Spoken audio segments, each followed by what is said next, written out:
Bedtime stories for adults. If, like me, some of your fondest memories are of being tucked in and hearing a favorite story as you drifted off to sleep, you'll love this channel.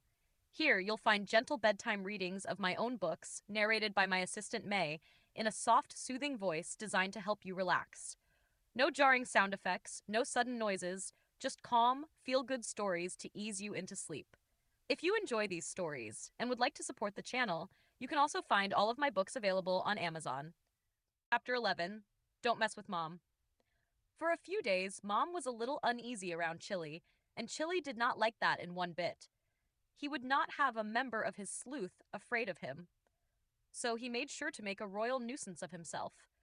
At first, he started slow and kicked over her fresh well water buckets, and when that didn't work, he then leaned across her fresh laundry lines, dumping all her clean sheets to the ground. Still nothing, eating the apples out of the tree she was trying to pick them from. And the one I thought would get us both killed by Mom knocked over her still. That got her mad, but not mad enough. The one that got her I was not there for fully. I was out hunting. But I was told Mom was feeding her live longhorn sheep, and Chili snuck up behind her low to the ground and just at the right moment popped up behind her with his paws in the air, claws out and teeth bared, and roar! And every one of her sheep hit the ground like dominoes. See, sheep, like goats, will pass out if you startle them enough. Well, Mom had had enough and squealed with shock and anger, not knowing if her sheep were dead or what. She turned, pulled out her pig sticker, and went after Chili. Now I heard the roar from where I was hunting, and immediately jumped on my battle bear and rode like the wind. I thought it was real too. I flew through that forest worried about my mom, my bear. I needed to be there now. But when I got close enough to the ranch to see what was going on, I slowed my ferried ride to a trot and decided to stay out of it. For there was Mom chasing Chili around the ranch, waving her knife at Chili, and Chili running just fast enough to keep about 6 inches between the tip of her knife and his ass, yowling to beat the band. And the profanity that came out of that little woman's mouth at Chili would have gotten any one of my guards a week in the brig. I could hear her a good 200 yards away.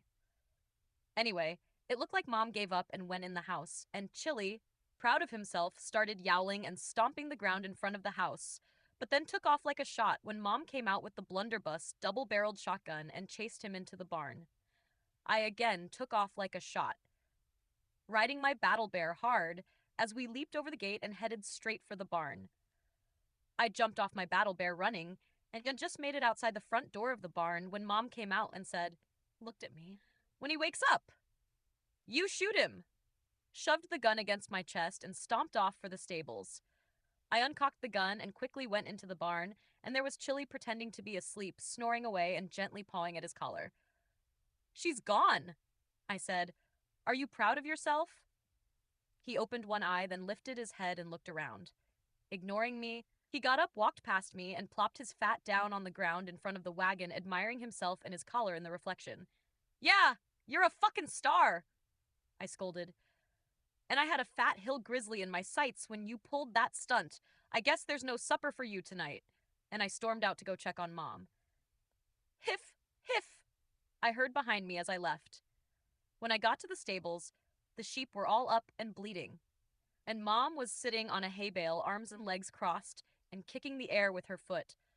I quietly went over and sat beside her and thought for a moment, leaned the gun on the other side of me against the hay bale, leaned forward and cupped my hands together.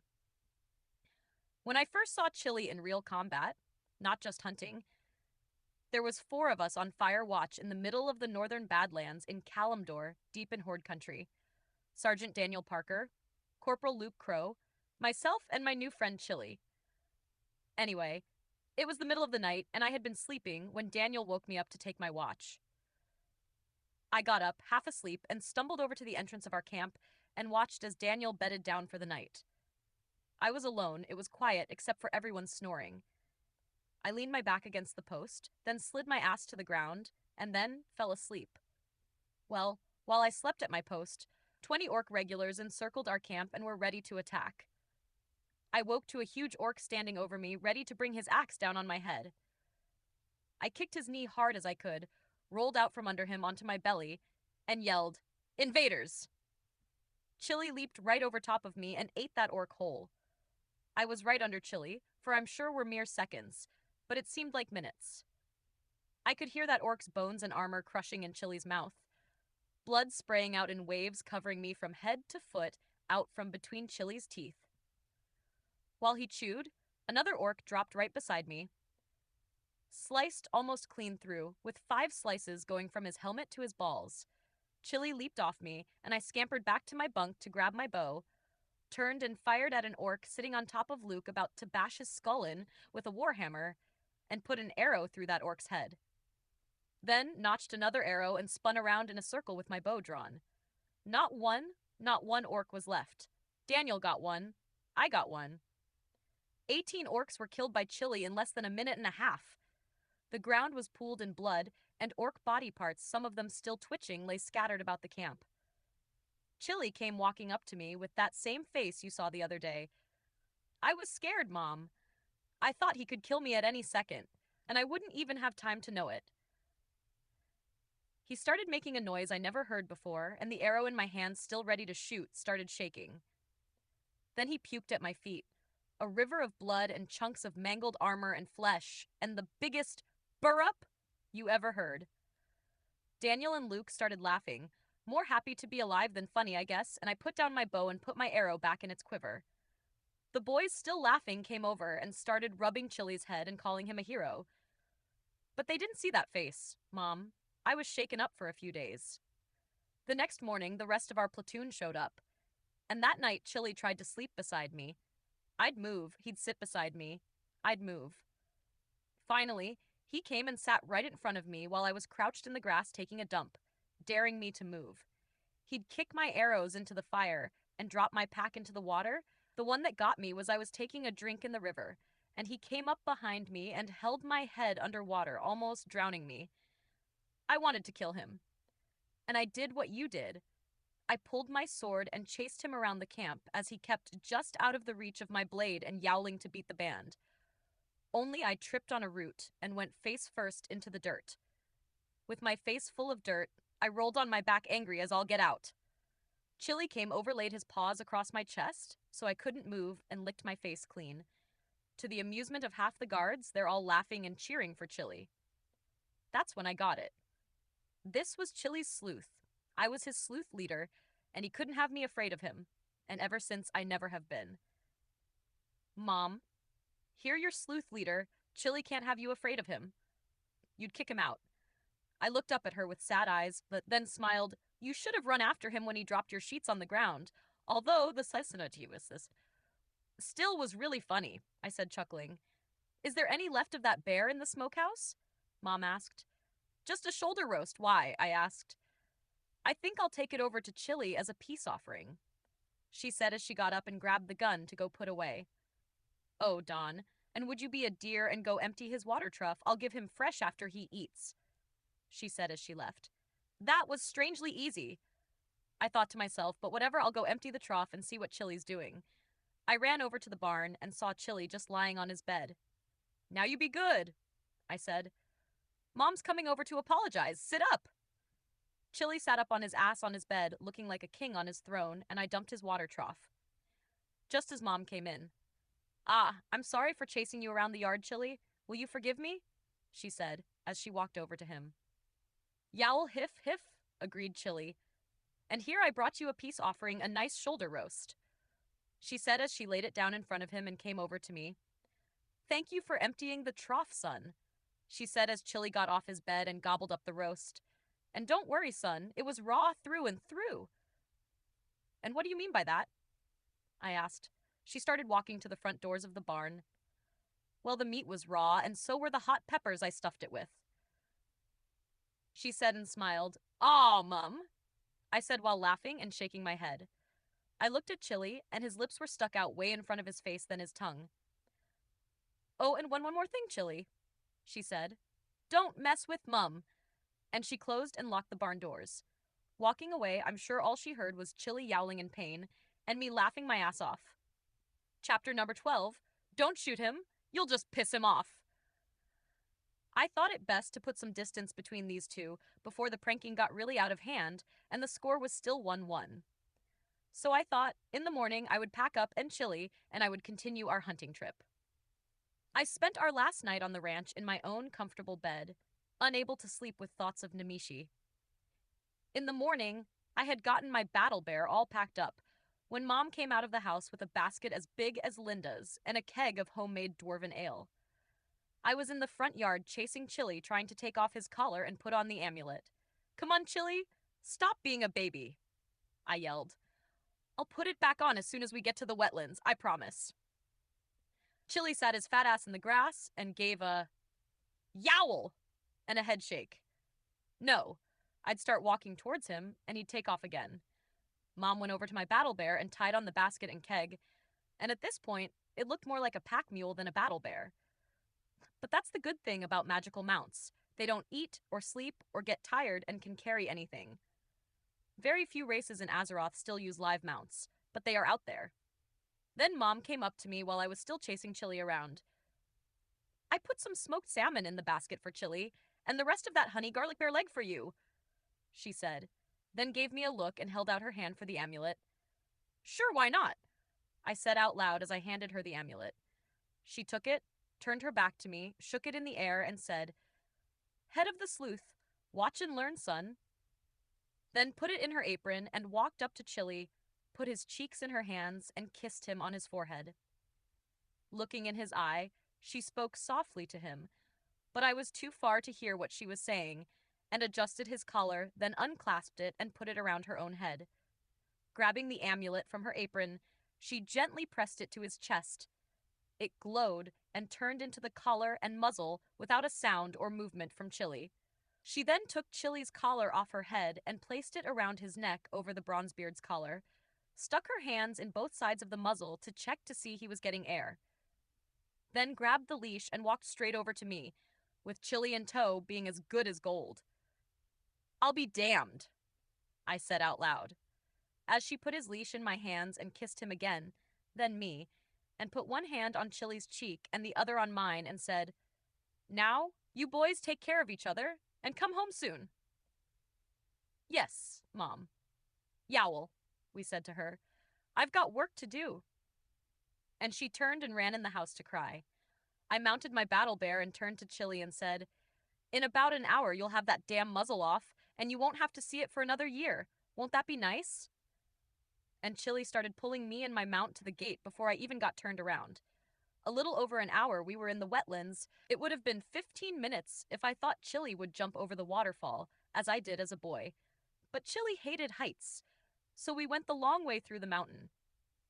I got off my battle bear and turned the Bronzebeard symbol on Chili's collar, and it turned back into the amulet and the collar. Mom made him fell right into place. No fuss, no muss. I showed Chili the amulet and put it deep in my pouch and said, There, gone for at least a year, and smiled. And Chili took off like a shot rolling in the grass, yowling and hiffing everywhere, killing a few venom fangs for fun. But now, in the wetlands, Chili had something to hunt that was fun raptors. Definitely on his top 10 list of favorite things to hunt. I knew he would be a while, so I spied a pretty little pound and walked my battle bear over to it, untied my rod and gear, and sat and drowned a few worms for a while. After about an hour, Chili came up behind me and dropped a full-grown raptor leg on the ground beside me, its razor-sharp 6-inch claws just missing my arm. Oh, no thank you, buddy. We still have that huge basket of food from Mom to get through. No, you take it. Thank you. He then licked the back of my head, filling my hair with blood as he always did, then took the raptor leg and tossed it high in the air and went chasing after it. I had caught myself a few yellowtail and made myself a small fire. I know we have that huge basket of food, but fresh yellowtail over an open fire is sure hard to beat. Besides, I've been eating that bear leg all week. It was good to have a change. I took an old arrow from my quiver and skewered the fish onto it and hung it over the fire beside me while I kept fishing. Chili, exhausted, crawled in behind me and fell asleep. Well, I guess we're camping here for the night, I thought to myself as Chili started snoring. I leaned my back against him and let go one more cast. We took our time getting to the Pelage lands, hunting and fishing along the way. We stopped into Refuge Point to do some trading, skins and trade for arrow shafts, tanning salt, and fishing gear, and to say hello to an old family friend and fellow guard, Captain Niles. As usual, Chili was greeted first as I dismounted my battle bear. Chili! Yelled Captain Niles as she ran over to him and started scratching his ears and rubbing his head. Yowl, hiff! From Chili, glad to see an old friend. Oh, you stink, Chili. You've been hunting again. We'll get you a bath before you go, old bear. She smiled and teased Chili while rubbing him all over. How about a little of that affection for his traveling buddy? I asked as I opened my arms for a hug. Of course, Sergeant. And she pulled me in close and squeezed me half to death. Dawn, now, Captain, I said. I'm retired. I heard about that. Hate it, don't you? She asked with a smile. It's growing on me, I replied. Well, if it's all the same to you, Sergeant, I'll keep calling you that. You've punched enough officers to keep that title, so I say you bloody well earned it. How's your mom? She asked as she motioned to follow her. She's good. As we passed my battle bear, I took the opportunity to pawn off Mom's treats. And she sent you this. I pulled down the basket of smoked salmon and bear roast and gave it to her. And she asks, and I quote, if you would be so kind as to send the basket back with a handsome young rider who you could spare loosing for a day or two. End quote. I smiled. Irene laughed and said, shirtless wood spitting? That would be my guess, yes? I chuckled as we went into her tent and she opened the basket, smoked salmon and bear roast. I'll keep this, and took out the bear roast, then called for a guard. Do you mind, Sergeant? She asked. I held up my hands and shook my head. It's yours. Do as you please. She gave the basket to the guard. Distribute these amongst the men on watch, homemade smoked salmon from the Zart Ranch. The guard snapped a salute, nodded at me and left. Well, that was nice of you, Captain. I said, take care of your men and they'll take care of you. You taught me that, Sergeant Ale? Yes, please, I said gratefully. She poured 2 large mugs of ale and handed me one, asking, been a dry run, has it? Well, Mom sent along a keg of homemade dwarven ale, but homemade. Goes quickly, we both said together, then laughed. As we laughed, Chili flopped himself on the ground in front of the captain's tent and shook the ground. Pointing at Chili, the captain smiled at me and said, I've got 2 young recruits that started a drunken brawl last night. I think a good punishment would be to bathe your behemoth, blood-soaked polar bear. Would you mind, Sergeant? I smiled and said, he doesn't like people to be nervous around him. He may not be in the best of moods. I'm counting on it, Sergeant. Guard. A guard came in the tent and saluted. Go get Private Abrams and Nikiski out of the brig and bring them here. A salute, and off the guard went and returned a few minutes later with the 2 young privates looking a bit worse for wear. The guard announced the privates snapped a salute and left as the 2 privates stood at attention. Captain Niles berated the 2 men's behavior for a good 5 minutes, and it made me proud to see Irene in such good form. She was once one of my trainees. And to hear my words come out of her mouth, I was like a proud daddy. Of course, I kept a stoic face and showed no emotion whatsoever, and kept the game going when she introduced me. Gentlemen, this is Sergeant Don Zart of His Majesty's Royal Guard, retired. The captain gestured a hand towards me, and both privates saluted me. I stood and returned their salute, then sat back down. And the gigantic beast of a polar bear that graciously allowed you 2 to live as you entered my tent is Chili, His Majesty's favorite hunting companion. You gentlemen have just volunteered to bath him, she said as she put both hands on her desk and leaned forward, looking them both square in the eye. Sergeant! I stood and snapped to attention. Yes, Captain, I replied. Do you have any instructions for these men? If I may, Captain, and she gestured to continue. I came behind the 2 young recruits at attention and stuck my face between their ears. First, he is a wild animal, not a pet, and is to be given the respect as such. Do not say here, boy, or whistle at him, unless you want to end up as bear shit. Second, should you feed him, raw meat only, and lay it down in front of him and stand back, well back, he will not take food from your hand.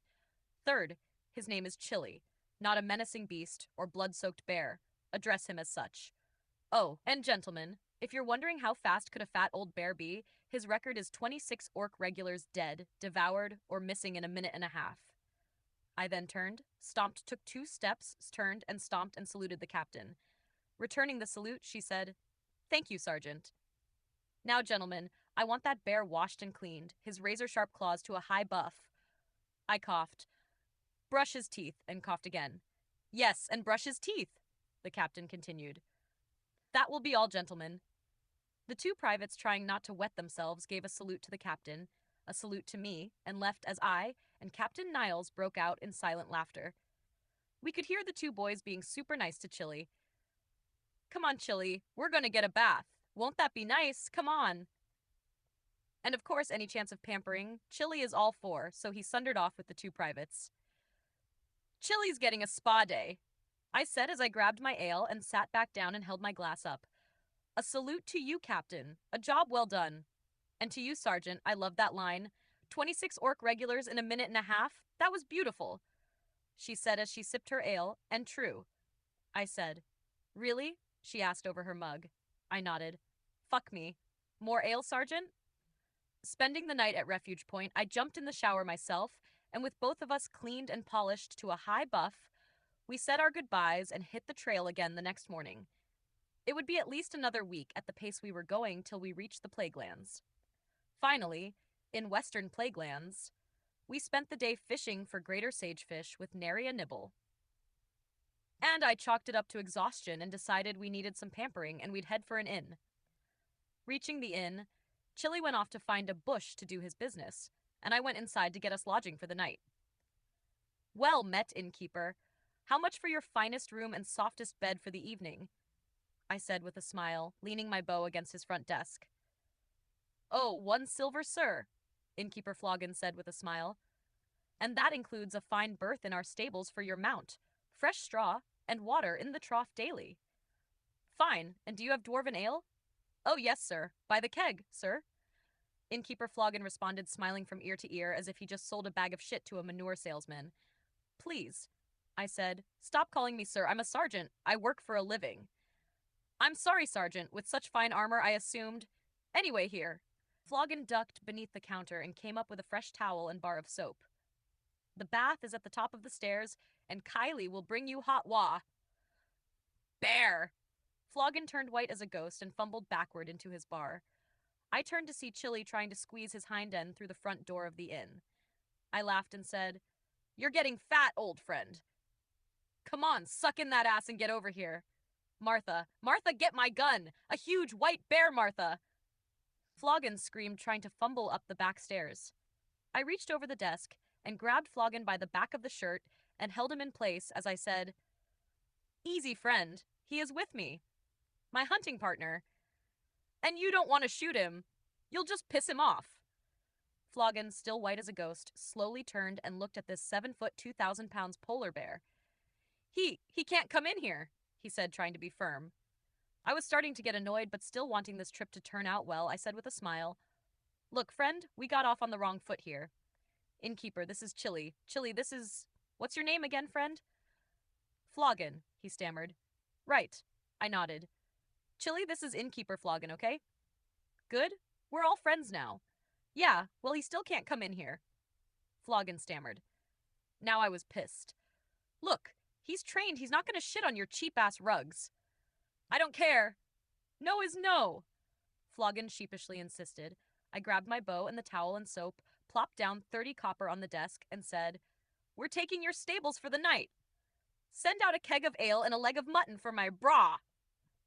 And I stomped out. "Come on, Chili," I said as I stomped past. Chili shook his head, gave a disapproving grunt, turned and squeezed his ass back out the door. Calming down and enjoying my bath in the water trough, though it was cold, it was refreshing to get clean after a week on the road. Chili had pushed most of the straw in the stables into one corral and was sitting upright on top of it, like a king on a throne, and looking extremely pleased with himself when a knock came upon the stable door. "Always when you're in the bath, Chili?" I said. Chili huffed. "Yes?" I questioned. Then a sweet young female voice from the other side of the door. "Your ale and meat, Sergeant," was the reply. "Come on in, I'm in the tub," I instructed. A moment of silence, then, Is your bear chained? Came the sweet young voice from the other side of the door again. Get your ass in here, I demanded. I was starting to get annoyed again. Slowly, the door pushed open, and a red-headed, freckle-faced, 20-year-old young beauty poked her head through the door. Well, come on! Get in here! You're letting the cold in. Looking around and then staring at Chili, the young lady gathered her courage, took a big gulp of air, and shuffled over to me with one arm around the keg of ale and a huge haunch of meat half the size of her slung over her shoulder and holding it with the other hand. A mug dangled from her pinky. You must be Kylie, I said with a smile, her eyes never leaving Chili. Yes, sir, I mean Sergeant. She squeaked out. Would you mind pouring me a mug? Kylie, I'm kind of indisposed at the moment, I requested, using all my charm and a huge smile on my face, but not to her notice because her eyes never left Chili, who was sitting like a king on a throne, watching the whole thing as if it was for his amusement only. Kylie, without responding, put down the haunch of meat, then the keg, popped the cork, and poured me a mug and handed it to me without ever taking her eyes off Chili. That's quite the trick, I said. If only my men had your focus, Kylie. Oh, yes, sir. Sorry, Sergeant. Finally, I broke her gaze, if only for a second. But my ego was getting a bit beaten up here, for here I was buck-ass naked in front of this beautiful young lady who only had eyes for my bear. Oh, where are my manners? I said, Kylie, this is Chili. Chili, our guest, Kylie, gesturing my free hand between the two and sipping my ale with the other. Pleased to meet you, Chili, Kylie said while giving the damn bear a curtsy. Yowl, hiff, hiff, was Chili's reply. My, Kylie said, he is the biggest thing I have ever seen. And so beautiful. I choked on my drink as she spoke. Oh, please, Kylie. I choked. His fat head is big enough without you making it fatter. I scolded. Kylie picked up the meat and held it way out in front of her and slowly, cautiously started walking toward Chili. Here, Chili, this is for you, she kept repeating as she got closer and closer. Go on, take it, Chili, she requested. I had enough of being ignored and insulted and cold. So I took the opportunity to hop out of the tub towel off and get dressed. Go on, Chili, take it, Kylie pleaded. He's not a pet, Kylie, I interrupted. He won't beg for food. You have to put it down in front of him, I shouted from across the stable while hopping into my pants. Kylie slowly placed the meat in front of Chili, stood up and took a step back. In a flash of white fur and teeth, the meat was gone. And while I put on my shirt, a soft, almost crying, scared voice from across the stable. Mr. Sergeant, sir, help! I looked, and there was Kylie pinned up against the wall with her hands in front of her to her chest and Chili sniffing her up and down. Smiling, I tucked in my shirt and headed towards Kylie and Chili. He won't hurt you, Kylie. You brought him food. You're family now. He's just getting your scent, so if you're ever in trouble and this bear is around, you are no longer in trouble, I said as I grabbed Kylie's hand and put it on Chili's head. There. Friends, can we all stop being ridiculous now? Kylie looked deep into Chili's eyes and rubbed his huge nose and whispered, I don't care what Sergeant says. You are beautiful. Oh, Lord, I need a drink, I spouted as I headed for the keg. The next morning, I awoke with a heavy woolen blanket laid on top of me. I got up and stumbled over to the trough to splash some water on my face. The water was fresh. I tasted it to make sure. Curious, I thought. Then walked over to Chili, who was covered with the same type blanket and a pillow under his head as he snored away. I walked back to the stall where I slept. There was a pillow there, too. The girl moves like a cat, I said out loud. Chili up! We're burning daylight. Just then, a knock at the stable door. Come in, I yelled, and Kylie entered carrying another leg of mutton. Ah, Kylie, did you bring us blankets and pillows and refill the water trough? Yes, Sergeant, her reply. May I ask what time? I asked. Well, I woke up around 2 a.m. for a drink of water. Noticed it was cold in the house to hack, so I thought of both of you out here, so I grabbed some pillows and blankets from the linen closet and came out here. You were sleeping, so I put the pillow under your head and covered you. Was Chili awake? I interrupted. Yes, Sergeant, she answered. And he didn't yowl or growl or hiff? I asked, with my head cocked to one side. No, Sergeant. He just watched. Watched? I asked, surprised. Yes, Sergeant. After I threw the blanket on you, I pulled the stopper for the trough. Chili was sitting up on his bed, so I scratched his belly while the trough emptied. then grabbed some buckets and made a few trips back and forth to fill the trough. I then took Chili's blanket and pillow over to him, knelt down in front of him, put the pillow on the hay, and tapped it with my hand. He laid his head down, and I covered him with a blanket and scratched his head and petted him till he fell asleep. Then I left. Sergeant. And he didn't make a sound? I again asked, to be sure. No, Sergeant. Did I do something wrong?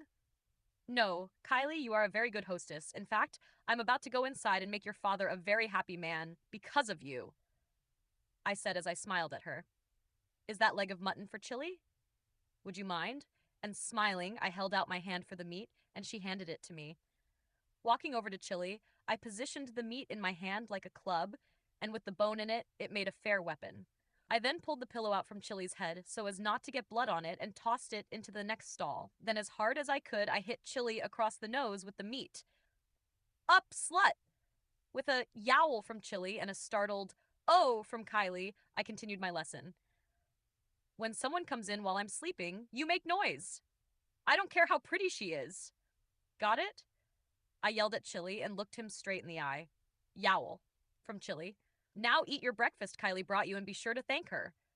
And I dropped the meat and walked past Kylie saying, Thank you, Kylie, for your kindness, as I headed for the door. Oh, Sergeant? Kylie asked. I turned and faced her. Yes. Do you really think I'm pretty? She smiled. You're beautiful. I smiled back and left the stables. Just in the mood to kick ass and take names, I walked into the inn. Good morning, Floggin. Let's talk business, I said with a somewhat smile.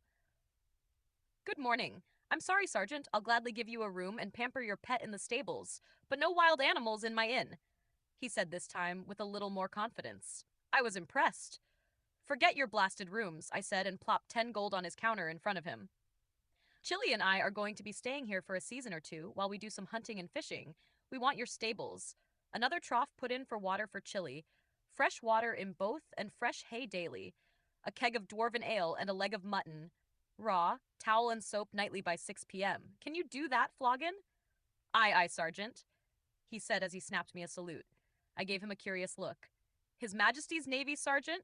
A long time ago, he said as his salute turned into him rubbing his fat gut. I slowly nodded and returned his salute. Walking out, I said, You let me know when that runs out. And I pointed to the gold. On my way out, I said, and if we're still here when the snow comes, we're going to talk about Chili sleeping in front of that fireplace. I pointed at the main fireplace in the lobby and left. Headed back to the stables, Chili was lying in the grass with Kylie leaned up against him talking to him. I'm glad you two girls are bonding, but Kylie, 3 rules if you want to continue to be Chili's friend. 1. Never give him cooked food, always raw or smoked. 2. Never try to feed it to him, always put it down in front of him and step back. 3. Never do anything for him he could do for himself. Have you got that, Kylie? Yes, Sergeant, Kylie said. Good. I'd like to get a little hunting done while there's still a sun in the sky, I said. Kylie stood up and said, I was just telling him stuff, Sergeant. Well, you'll have lots of time to tell him stuff. I just told your father we'd be staying for a season or two because of you being such a good hostess, I said as I put a hand on her shoulder and smiled. Her face was overjoyed and a huge smile. Oh, thank you, Sergeant. I'll go clean your stables right now. Oh, thank you. And she started to run off, but then came back through her arms around Chili and then ran off again. I laughed. Okay. Lover, let's go. Chapter number 13, A Friend for Life. After a long day of hunting and finding very little in the way of trails, mostly old ones, I did manage to bag a small doe, field dress it and skin it and tie it to the back of my battle bear mount. Chili and I then headed back to the inn. Arriving at the inn just before the sun went down, I thought I'd pop inside and ask Floggin if he had a smokehouse I could use. Jumping off my battle bear, I ran up the porch and took 2 steps inside when I heard, Stop right there, you filthy thing, turn yourself about and march right back out. I looked up, and there was a large woman about 5, 10, maybe 200 pounds, brad in the shoulders and waist, and a huge bosom. Graying blonde hair tied in a bun and a still cute for her age, but serious face. Being a military man, I did as she ordered. I did an about face and marched out onto the porch with her right behind me.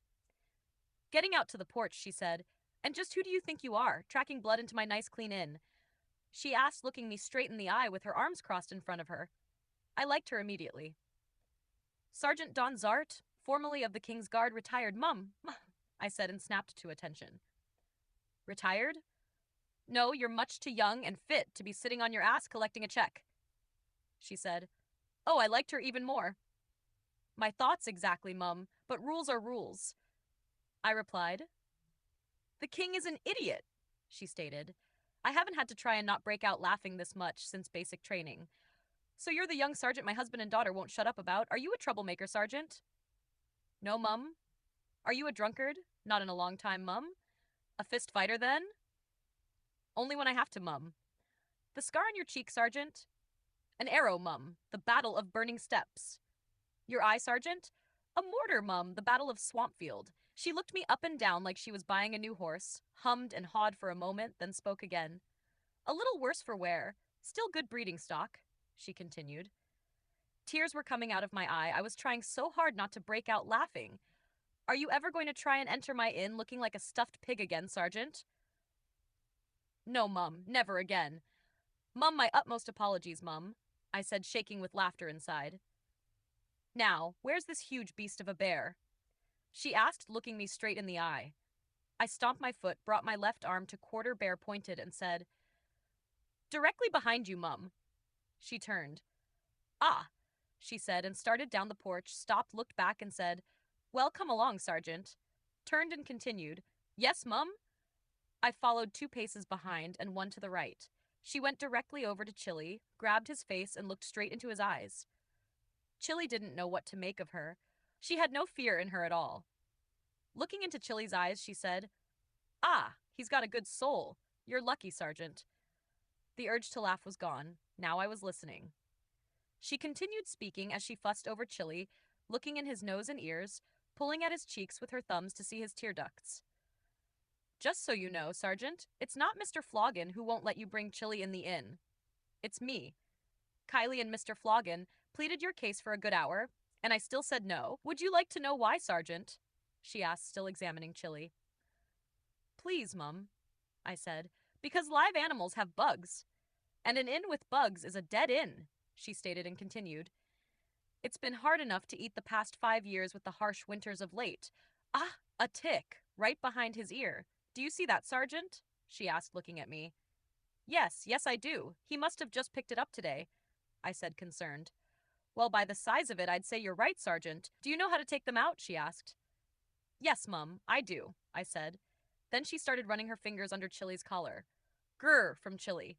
"Chili," I corrected his behavior. She looked at me. "You leave him alone." "He's right to be angry. Did I ask to touch his stuff?" She then looked Chili in the eyes. "I'm sorry, Chili. May I touch your beautiful collar?" she asked. A confused hiff from Chili. "Good, okay. Chili, your sergeant takes good care of you. You're in perfect health. But you stink, and you need a good scrubbing. And we need to get rid of those itchy ticks. You go wait in the backyard, and I'll come in a few minutes and give you the best scrubbing you ever got.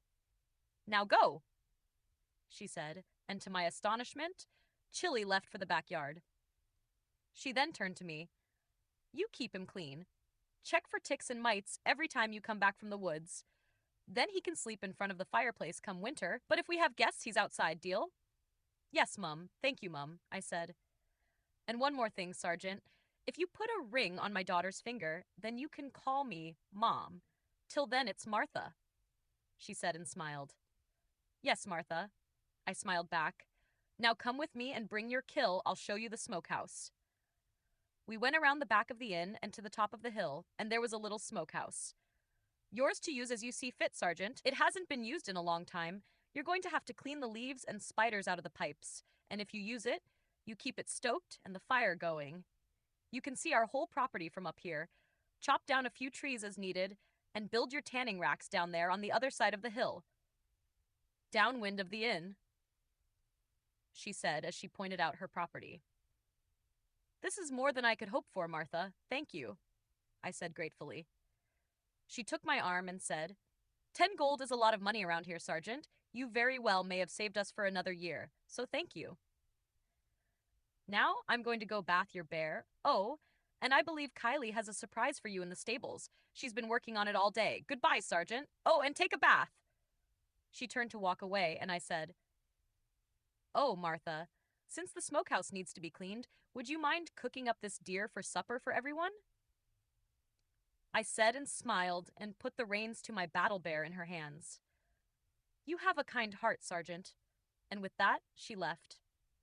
I felt that I had just made a friend I will cherish for the rest of my life. Arriving at the stables, I was greeted by Kylie outside. Oh, Sergeant, are you okay? Is Chili okay? I'll get my sewing kit, she said as she turned to run. I grabbed her arm. Kylie, we're fine. It's not mine or Chili's blood. I killed a deer for supper, you sweet girl. Oh, okay. She nodded, then smiled. Okay, yum, she said, and now grabbed my arm and started pulling me into the stables, then coved my eyes as we went through the door. Okay, you ready? She asked. Sure, I said, and she uncovered my eyes. Ta-da!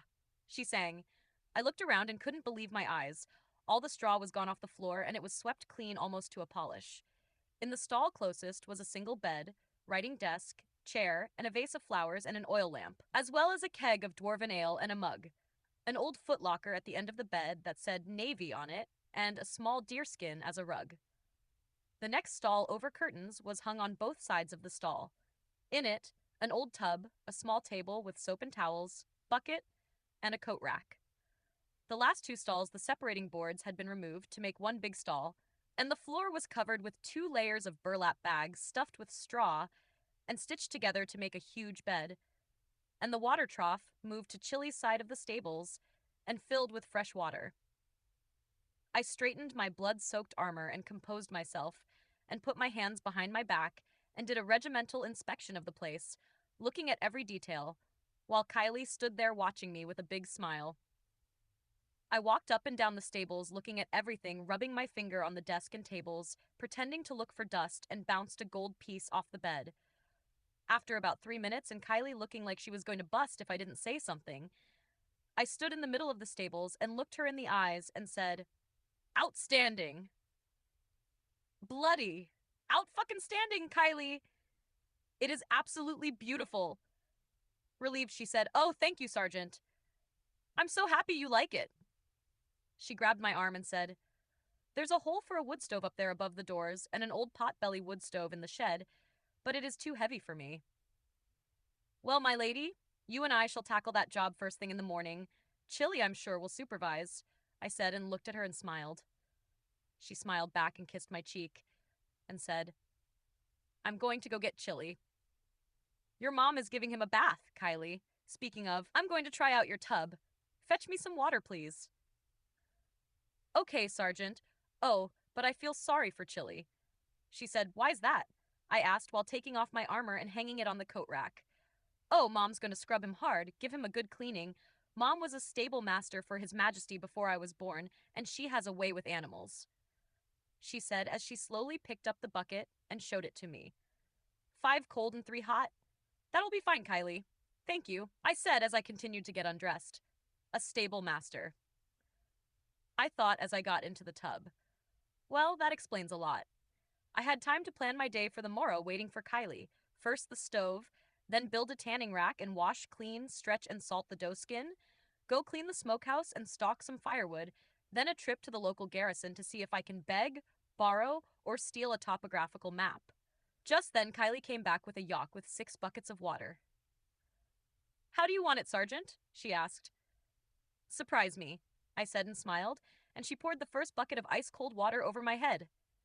I yelled, she laughed, and then poured in the rest at the side of the tub, then went and got 2 more and poured them in, then left again, coming back with a scrub brush, sponge, and a mug of ale. Ah, I'll take that, I said and reached for the ale. She handed it to me and said, You're back, Sergeant. Lean forward. I leaned forward and took a sip of my ale as I felt that scrub brush tear off my skin. Easy, I said. Mom said to give you a thorough cleaning inside and out, she replied. I took a big gulp of my ale this time. After the skin was gone off my back, she started cleaning lower.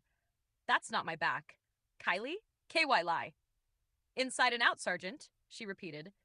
I put down my ale and said, "Thank you, Kylie. I'll do the rest." "But Mom said," I interrupted. "Kylie! Dismissed!" I ordered loudly and pointed to the stable door. She stomped her foot and stormed out of the stables. I picked up my mug and sat back in the tub, happy to still be alive when the stable door opened. "Go, Kylie!" I ordered, and in came a very clean Chili with his head hung low and walking very slowly past me to his bed. "You look like you were just run over by a herd mammoths," I said, chuckling. "Yowl hiff, hiff," his reply as he hit his bed and started snoring. I finished my bath, thinking I got it easy after seeing Chili and drank my ale and longed for a good cigar. Later, I was at my desk writing down a few things I needed on my trip tomorrow when snore, yowl, snore. I looked up, and there was Martha holding a plate of food. "I saw the light. Thought I'd bring you some supper, Sergeant, since you were nice enough to supply it." I stood and took the plate with a smile. "Thank you, Martha, that was very thoughtful." I said then, looking at Chili, said, "You're supposed to make noise before they come in." "Snore," his response. "Well, since there's no hay left in here, I thought you might enjoy this, Sergeant," Martha said while reaching into her apron and pulling out a cigar and handing it to me. "Ah, Martha, I'd kiss you if I didn't think Floggin would shoot me." "Thank you. Kylie did a good job in here," she said. "A beautiful job," I said as I lit my cigar. "Ale?" I asked. "Please," she said. I poured her a mug and went into my footlocker for my skin for myself and filled it. "Please sit," I said, and off the bed. She sat. An old tin on my desk I was using for pens seconded as a good ashtray after putting my pens in the drawer. "Sergeant, would you know why my daughter stomped up the stairs, slammed her door, and has not come out since?" I smiled at Martha and said, "During my bath, she was getting a little too thorough," and smiled, so I dismissed her. I said, "Ah, well, I suppose that's my fault. I did say inside and out. Sorry, Sergeant." "No apologies necessary, dear lady," I said and held up the cigar. "Speaking of cleaning," she said, "I got a real good look at Chili while bathing him. He has a lot of scars." "We've been in a lot of battles," I interrupted. "Some very old scars, some I'd say are older than you, Sergeant. He had a life before I met him, for sure." I interrupted again. "Why do you keep interrupting me, Sergeant?" she asked. I took the cigar out of my mouth, leaned forward, and looked her straight in the eyes. "Because I know you were a stable master, which means you know all the animal legends and stories, and I know what you want to ask, and I'd hate to have to lie to my new friend. So please, dear lady, don't ask," I said, then smiled. "This is a really good cigar, thank you," I said, sitting back in my chair. "One of Mr. Floggin's," she said. I looked at her shocked. "A Navy man? With cigars?" "Yes. Well, he'd prefer a pipe only. Kylie sat on it last winter, and we haven't been able to replace it yet," she said. I nodded. "I would say, so it's okay with you if Kylie and I drag out that old pot-belly stove and set it up here tomorrow?" "Oh, make yourself at home, Sergeant, please," she smiled. "Oh, and we are having a family picnic dinner tomorrow night in the backyard, a couple of kegs of dwarven ale. Mr. Floggin will pull out the fiddle and roast venison on the spit and my famous potato salad, and we'd be honored if you and Chili would come," she said. "It would be our honor, dear lady. Is there anything we can bring?" I asked. "Just yourselves," she said, smiled, finished her ale, and stood.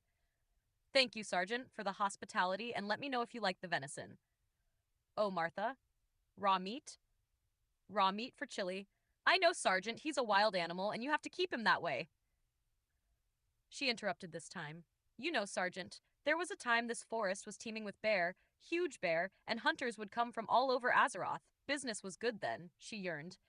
"I remember, Martha, this has always been my second favorite place to hunt," I said. "Really, Sergeant, where is your first?" she asked. "Hunting mammoth in the Northlands, but Chili does not like the cold," I said, and we both laughed as she left. The next morning I woke up, sat up in bed. My armor was on my footlocker, clean and polished, my buckskins washed and folded next to it. "Like a cat," I said out loud. I stumbled into the next stall, and a fresh bucket of water, towel, and soap waited for me to wash up. I washed and shaved, thinking I really got to get myself a mirror. I looked over to yell at Chili, but he was already awake and rolling on his back in his bed, wagging his tail. I dropped my razor in the bucket and went over. "Who are you, and what have you done with my bear?" I asked. He leaped out of bed, up on his back paws in full 10-foot attack position. No, Chili, no. The next thing I knew, I was tossed high into the air, landing on my back on Chili's bed and Chili's front paws across my chest, and him licking the soap and razor stubble off my face. Laughing, I said, "Okay, buddy, okay, off, off." Just then, Kylie came in. "What's going on?" I heard. Chili leaped off me, held her down, and started licking her face.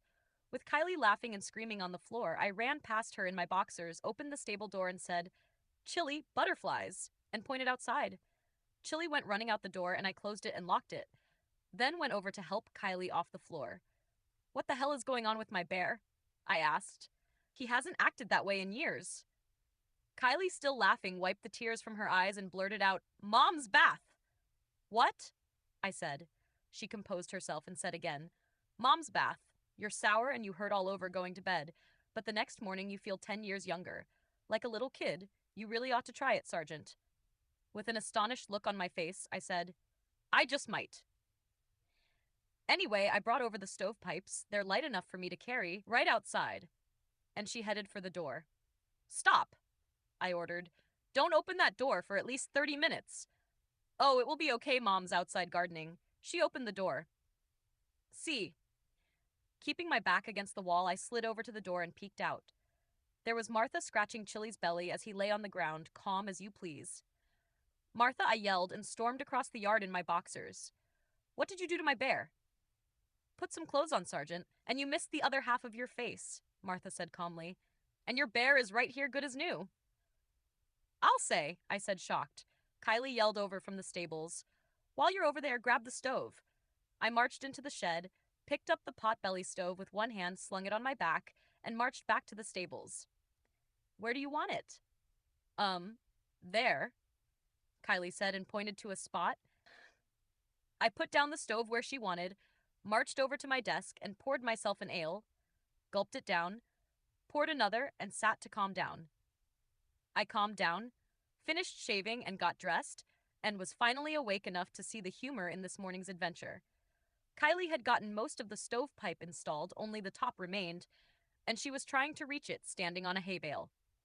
I jogged over behind her, scooped her up by her breeches, and sat her on my shoulders. "Is that better?" I asked. "Much thank you," she replied. As Kylie finished, and with her still on my shoulders, I grabbed the hood piece that went outside, and we manipulated the door frame and went outside. I handed her the piece, and she put it on and tightened it just as Chili came up to us, stood on his back paws, and inspected the work. "What do you think, Chili?" Kylie asked. "Hiff," from Chili. "He approves," I said. Chili dropped on all fours and wandered inside to take a nap. I put Kylie down, and we went inside to admire her work. "We'll have to wait till tonight to test it. It will be easier to see any smoke leaks then, Ale?" I asked. "Sure," she said. I walked over to my desk and noticed 2 mugs. Surprised, I filled them both and walked back over to Kylie and handed her one. "Mom thought if you were going to entertain, you'd like a second mug," she said. "Ah," I said and nodded. "So what's next today, Sergeant?" she asked. "I have to build a tanning rack and stretch a skin, then clean the smokehouse and chop some wood," I said. "Want some help? My chores are done." "Sure, you can come and keep me company since Lazy Bones are back to his old self," I said, smiling, and looked over at Chili. "Snore," from Chili. Expecting no more than a company from Kylie for the day, we double rode my battle bear down the hill and to the edge of the property line. Reaching the area, I untied everything I needed to build my tanning racks, and Kylie untied the doeskin in a tall bucket. "Not much room for riders on your mount, is there, Sergeant?" she said, rubbing her butt. I chuckled and said, "He's only meant for one." "Well, if it's all the same to you, Sergeant, I'll walk back later. I'm taking the skin down to the creek to wash it, okay?" she asked. "Please, thank you," I said as I started gathering young saplings for the rack.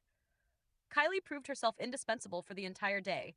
As I built the first rack, she washed and almost completely scraped the skin herself, using nothing but river rocks. As I finished cleaning and salting and stretching the skin, Kylie built me 2 more racks, including a diamond design I had never seen before that could be sized for larger or smaller skins. "Where'd you learn that?" I asked, astonished. "My grandpa," she smiled. And with the first task done, she took my hand. I grabbed the reins to my battle bear with the other, and we walked up the hill to the smokehouse. I chopped and cut about a half cord of wood for the smokehouse, while Kylie used her small, wiry frame to get into all the little spots to completely clean the smokehouse. Chili showed up just as the work was done as usual. I asked Kylie if she would take care of Chili for the afternoon, while I had errands to run. She happily said yes, and she and Chili ran off to play. Knowing when to take my leave, I hopped on my battle bear and rode off to the local garrison for a map. And after a few ales, some stories, and some sweet talk with the lieutenant who ran the garrison, I walked out with my topographical map in my hand. It was late afternoon when I hit fresh air, and going over to my battle bear, when I spied an ox-drawn trader's cart with a beautiful fishing pole sticking out of it. I tied my map to my bear and walked over to take a better look. And strangely, everything I needed was laid out on the side of the cart. Under the rod was a tackle box. Beside that, a shaving mirror, a beautiful set of scrub brushes with a soft suede apron with pockets to hold them, and in the bottom corner, an old bone pipe. But I found myself mostly looking at the fishing rod. The night elf trader came up beside me and said, "Isn't she a beauty, Sergeant? You know I was tempted to use her myself this morning at this pretty little lake where I stopped to fish. But my old rod got me these 3 nice sagefish, a good 18 pounds each. So stick with your luck, I say, Sergeant." I took no never mind that the night elf trader knew to call me Sergeant. After all, I was married to one, so I knew of their powerful intuition. "You have me at a disadvantage, friend," I said. "Oh, Kulsor, a humble trader and merchant at your service, Sergeant." He oozed out. "Well, Kulsor, tell me about this rod, please," I said. He took it off his cart and handed it to me. "I got it off an orc regular I spied fishing at an oasis in the northern barrens. He was having extremely good luck with it. Unfortunately, not such good luck with the raptor that was behind him." "That's a good story, Kalsor," I said and smiled. "One a military man might appreciate. Sergeant, 3 gold, please." "Throw in the tackle box?" I asked. He took down the tackle box and opened it. "Of course, Sergeant, but you should know the tackle in it is armature at best," he said.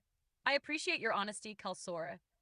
Sold, and you would have got 4 gold if you told me you slit that orc's throat yourself." I smiled. "I'll remember that, Sergeant, and thank you." "The shaving mirror, the brushes, and the pipe, Kalsor, if you would." I pointed and requested. "The shaving mirror, common gnome construction, but well made. The brushes are dwarven, but you already knew that, Sergeant. Your mother has a set just like them. And the bone pipe has rather a sad story to it. Made of mammoth ivory by a proud father for his son in the Navy who was lost at sea before he could give it to him. And my last can of green apple tobacco, like your grandfather uses to smoke. And of course, the 3 fish for your bear. Shall we say 9 gold, 60 silver, Sergeant?" "I have no silver on me, so 10 gold it is," I said. "And thank you, Kalsor." "No thank you, Sergeant," he said as he carefully bagged everything up. I knew this sale was coming, and to a military man, but to a Kingsguard, that caught me off guard, and quite the surprise and honor, Sergeant. He smiled and handed me my merchandise, and I gave him his gold and asked, "Are you around here a lot, Kalsor?" "Oh, I go everywhere, Sergeant, but our paths will cross again." He smiled. "Well, till then, Kalsor," I said as I left. I thought, nice fellow that Kalsor. I wouldn't trust him as far as I could throw him. Still, nice fellow. The sun had already set by the time I got to the inn, and the sky was that pale blue color as I untied the map, gifts, and fish from my mount. I could hear Floggen tuning his fiddle and voices and laughter from the backyard. Deciding to play a trick, I left the fishing pole and tackle box at the side of the house, then went into the backyard. Kylie was pretending to dance with Chili as he sat on his fat ass. Martha was basting the meat on the spit, and Floggen was sitting on a chair tuning his violin. "Sorry if I'm late, everyone, but I brought gifts." I said, "Chili, some fish?" And I threw the fish down in front of him. "Kylie, get away from Chili while he eats." "Martha, a beautiful set of brushes. My mom has a set just like it. Never lost a bristle." And Floggen, "We got off on the wrong foot, Floggen. So I got you this as a peace offering. It was made for a Navy man lost at sea. I thought it fit. A Navy man should own it," I said as I watched him open the box. His eyes got big. Oh, Sergeant, it's beautiful. Look, Martha, Kylie, a beautiful bone pipe. Mammoth tusk. Really, and here, my grandfather used to smoke this brand. Martha, you're going to love it. The house always smelled of smoked green apples. You would honor me if you'd try some, Floggin. Well, I'll honor you right now, Sergeant. Thank you, Floggin said as he stuffed his pipe. Martha, let's try on the apron. May I? Oh, of course, Sergeant, she said as I went behind her as she held her arms in the air and I tied the apron around her middle. Now, I would never tell a woman what to do, but my mom uses the big one for floors, the middle one for counters, and the small one. I don't know what the small one's for, I said. She took it out of the apron and said, It's for doing dishes and for hitting spoiled brats who don't know how to do the dishes. She said and started hitting me with it, then hugged me, kissed me on my cheek, and said, Thank you. Well, I just go put away my map and new mirror wash up, and I'll be right back, I said and jogged off for the stables. Getting inside and peeking through the door, crack, my little joke had worked. Kylie was sitting looking very sad at the end of the table, and both Martha and Floggin had their hands on her shoulders. I chuckled, threw the map and mirror on my bed, ran through the stables, and jumped out the far window, snuck around to the side of the inn and picked up the fishing pole and tackle box, then crept around back.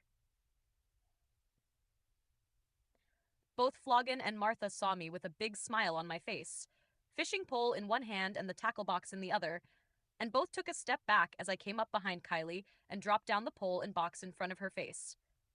Her eyes got big as her gloomy pout turned into a happy scream, and she took the gifts. Screaming with joy, she put the box on the table, turned, and jumped into my arms with a rod in hand.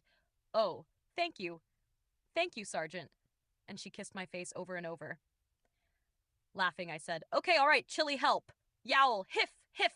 His reply meaning, You're on your own on this one. After she finally let go, we looked at her rod together. Isn't it a beauty? You know, I almost kept this one for myself and thought about giving you my old one, I teased. And the tackle's not great, but I'll give you some good lures when Chili and I take you fishing tomorrow. Kylie looked at me with a huge smile and then at her mom. Can I, Mom? You have chores, young lady, Martha said. Martha, she really helped me today, please, I asked. Martha looked at Kylie. You get up early and get them done, then you can go, but back by supper, she said, with a half smile. Floggin, with his pipe in his mouth, started playing the fiddle, and I excused myself to go wash up for real this time. I came back freshly washed and a clean shirt and poured myself an ale from the keg on the table. Then walked over to Kylie and Chili. Kylie had tied a weight to her rod and was casting it into the grass. Look how far it goes, Chili, she said as I walked up beside her. That was a good cast, I said. And look how easy it reels. Sergeant, I barely touch it, she said and smiled. It's a good rod, I said and smiled back. Just then, Dinner, yelled Martha, and we all wandered over. Chili went and plopped himself by the fire, now that the meat was off of it, and everyone sat around the table talking. I walked up to the table and looked at all the food laid out. Oh, Martha, it's beaut. I stopped, for I was hit by a flashback of the table Nimicie set for us the night I sent her home. Will everyone excuse me, please? I seem to have lost my appetite. And I turned and walked back to the stables. A few minutes later, a soft knock on the door. I composed myself and said, Yes, come in. Martha entered and asked, Is everything all right, Sergeant? Yes, sorry. Fine, your table was so beautiful. I remembered the night I said goodbye to my girlfriend. With my mug of ale still in my hand, I sat at my desk and stared off into space. I'll tell Kylie she'll see you tomorrow, and I'll bring you some supper later, Sergeant, she said. Yes, thank you, I snapped out of it. Thank you, Martha, and sorry. No worries, Sergeant, she said and left.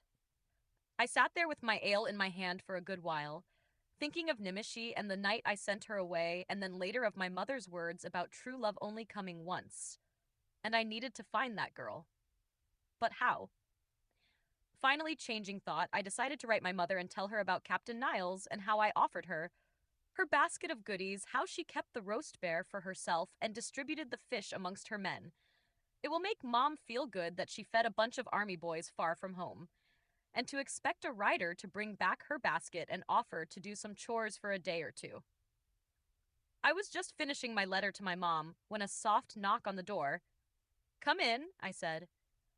And Martha came in with a small box and a nice sized plate of food and placed the food on my desk, saying, I didn't know what you'd like, so I gave you a bit of everything. This is 2 days in a row, Sergeant. Is this going to become a habit? No, I said. And thank you, and also the venison last night was amazing. No wonder Floggin is round as he is tall. I smiled and offered her the corner of my bed to sit and a mug of ale, to which she accepted both. Speaking of Mr. Floggin, he asked me to give you these with the message, now with his new navy pipe, he has no use for a smoke, more suited for a dog face. I laughed and took the box of cigars from Martha. Thank you, Martha. And thank Floggin for me as well, please, I said as I took out a cigar and lit it off my oil lamp. Would you let me in on the joke, Sergeant? She asked. Nothing serious, Martha, just Army-Navy rivalry. We call them old salts. They call us dog faces. Ah, she said, it's sort of respect and disdain thing at the same time. I explained, No, I got you, Sergeant, she said and continued. Sergeant, does Kylie know you have a woman? I'm not sure. Why? I asked. She looked at me. No, I said and stood. Then, no? I said again and sat down. I treat her like a little sister. Think of her that way too. She's much too young for me. No. I think you might want to let her know that, Sergeant, before she gets her heart broken, she said as she put her hand on my knee. Martha, I will find a way to tell her with the utmost tact tomorrow while fishing. I would never hurt Kylie. I know, Sergeant. And she patted my knee, then sat back and drank her ale. Desperately hoping to change the subject, I asked, Martha, I just finished a letter to my mom. How close is the nearest mailbox? She held out her hand while gulping her ale with the other. Mail carrier comes to the front desk every day around noon, she said between gulps. Is there any end to the service in this inn? I said as I smiled, and handed Mom's letter to her. Oh, and tell Kylie the stove works beautifully, no leaks, an outstanding job. She took the letter, put it in her apron, put down the empty mug, and said, I will tell her first thing tomorrow. She is sleeping now, getting ready for her big trip with you and Chili tomorrow. Thank you for the ale, and thank you for the brushes. They are beautiful. My mom sure loves hers, I said with a smile. As will I, Sergeant. Thank you. And she left. Chapter number 14, A Trail. The next morning, I awoke to Kylie standing inside the front door, making her best impression of Chili. Yowl hiff hiff, Kylie said in a deep voice. Then again, yowl hiff hiff. I sat up in bed and asked Kylie, what are you doing, a bit annoyed? I didn't want Chili to get in trouble, she said. Is he awake? I asked while rubbing my eyes. No, he's snoring away, she said. Well, wake him up. We're burning daylight, I said as I stumbled to the wash bucket. Mom says this mutton leg is smaller because Chili is too fat and needs to lose some weight. Kylie yells from across the stable. Good luck with that, I thought as I washed my face. I looked up, and Kylie had dropped the meat in front of Chili's bed and was knelt down beside him, scratching his belly. Kylie, I yelled. Get away from him while he eats. Oh, he won't touch it till I'm finished, Sergeant. He's enjoying this too much, she said as Chili lifted his head, licked her face, and then put his head back down on his bed. She stopped scratching. Chili got to her feet, walked over to the back wall, and clapped. Chili up, she ordered. Chili sprang to his feet, gulped down his breakfast, and walked over to Kylie and nuzzled his nose in her belly. While I was just tucking in my shirt, Chili walked over in front of me with Kylie draped over his nose, head, and neck. That's an interesting choice of fishing hats, buddy. Do you think she'll bring you luck? I asked Chili. Kylie laughed and got off Chili, then came over and slapped my arm. I'm not a fishing hat, she said. Go get your gear, I replied. My gear is right outside, Sergeant. Chili and I are ready, and you're the slow one today, she said and stood next to Chili and smiled. You know, Kylie, I said as I put on my short sword and grabbed my tackle box and rod. 34 years in the service, and very rarely is someone ready before I am. You continue to impress me, young lady. I smiled. Shall we go? I asked and offered my arm. She took it, and we headed for that little stream at the bottom of the hill where she cleaned the doe skin the day before. We picked a spot with some shade and a few reeds in the water, but not many. Dad fishes over there, she said as she pointed to the rapids. Then your dad is lazy and does not fish till late afternoon. That's when that spot would get some shade, I said and smiled while I put a new lure on my rod. She laughed and says, He does. Your mom seems to think we might be getting too close. How do you feel about that, Kylie? She came over with her rod and sat beside me and said, Mom thinks I fall in love with every man I meet, but I don't. Oh, but I do love you, Sergeant, and would marry you if you asked me. But I think of the two of you like my brothers, Chili the young fun one, and you the older reliable one who always knows the best thing to do. She looked at me and smiled. I'm glad to hear that, Kylie. I think of you as a little sister too, and I know Chili does as well. I smiled back. And just so you know, Chili is older than both of us put together, I said and chuckled. Oh, I know, he's ancient, she said. I laughed and thought nothing more of what she said about Chili till much later. Well, we spent the rest of the morning laughing and fishing. Kylie caught the first trout, then fed it to Chili, and the second, and again threw it to Chili. Hey, save some of those for our dinner too, I said, since you're having all the luck. Okay, Chili, that's all you get. Mom and Sergeant say you're too fat, go play, she ordered. And Chili splashed through the stream to the field on the other side and was out of sight in minutes. As the sun moved across the sky, we fished and followed the shade until the mid-afternoon. I spent the day instructing Kylie on how to read the river and cast and what lures to use. Then we were back close to the rapids where Floggin liked to fish. The smell of smoked green apples hit the air, then from behind us. I thought I'd find you two here. Mind if I join? Asked Floggin as he came over and put down his tackle box. Daddy! Shouted Kylie in greeting. With his pipe in his mouth, Floggin stood there in a set of boots that went all the way to his middle, a wide, fat basket around his waist, and the strangest-looking rod I had ever seen. Welcome, Floggin, I said. What kind of weird contraption do you have there? I asked, pointing to his rod. This, Sergeant, is a fly fishing rod. Unlike you lazy fishermen who sit on the bank with rod and bobber, this device takes skill and timing, nothing I would expect a dog face to understand. He said as he looked at me with his pipe in his mouth and smiled. Ah, you're not going to get a rise out of me today, Floggin. Not with that green apple scent in the air, I said, looking up at him and returning the smile. Speaking of, no cigar today? He asked. Martha did give them to you, didn't she? Yes, she did, and thank you, I continued. But a dog face smokes his cigar at the end of the day as a reward for a hard day's work, and since you old salts are always smoking, my guess is you never do any work. He laughed and said, Good luck with your bobber, Sergeant Kylie, and he waded into the rapids up to the top of those midsection boots.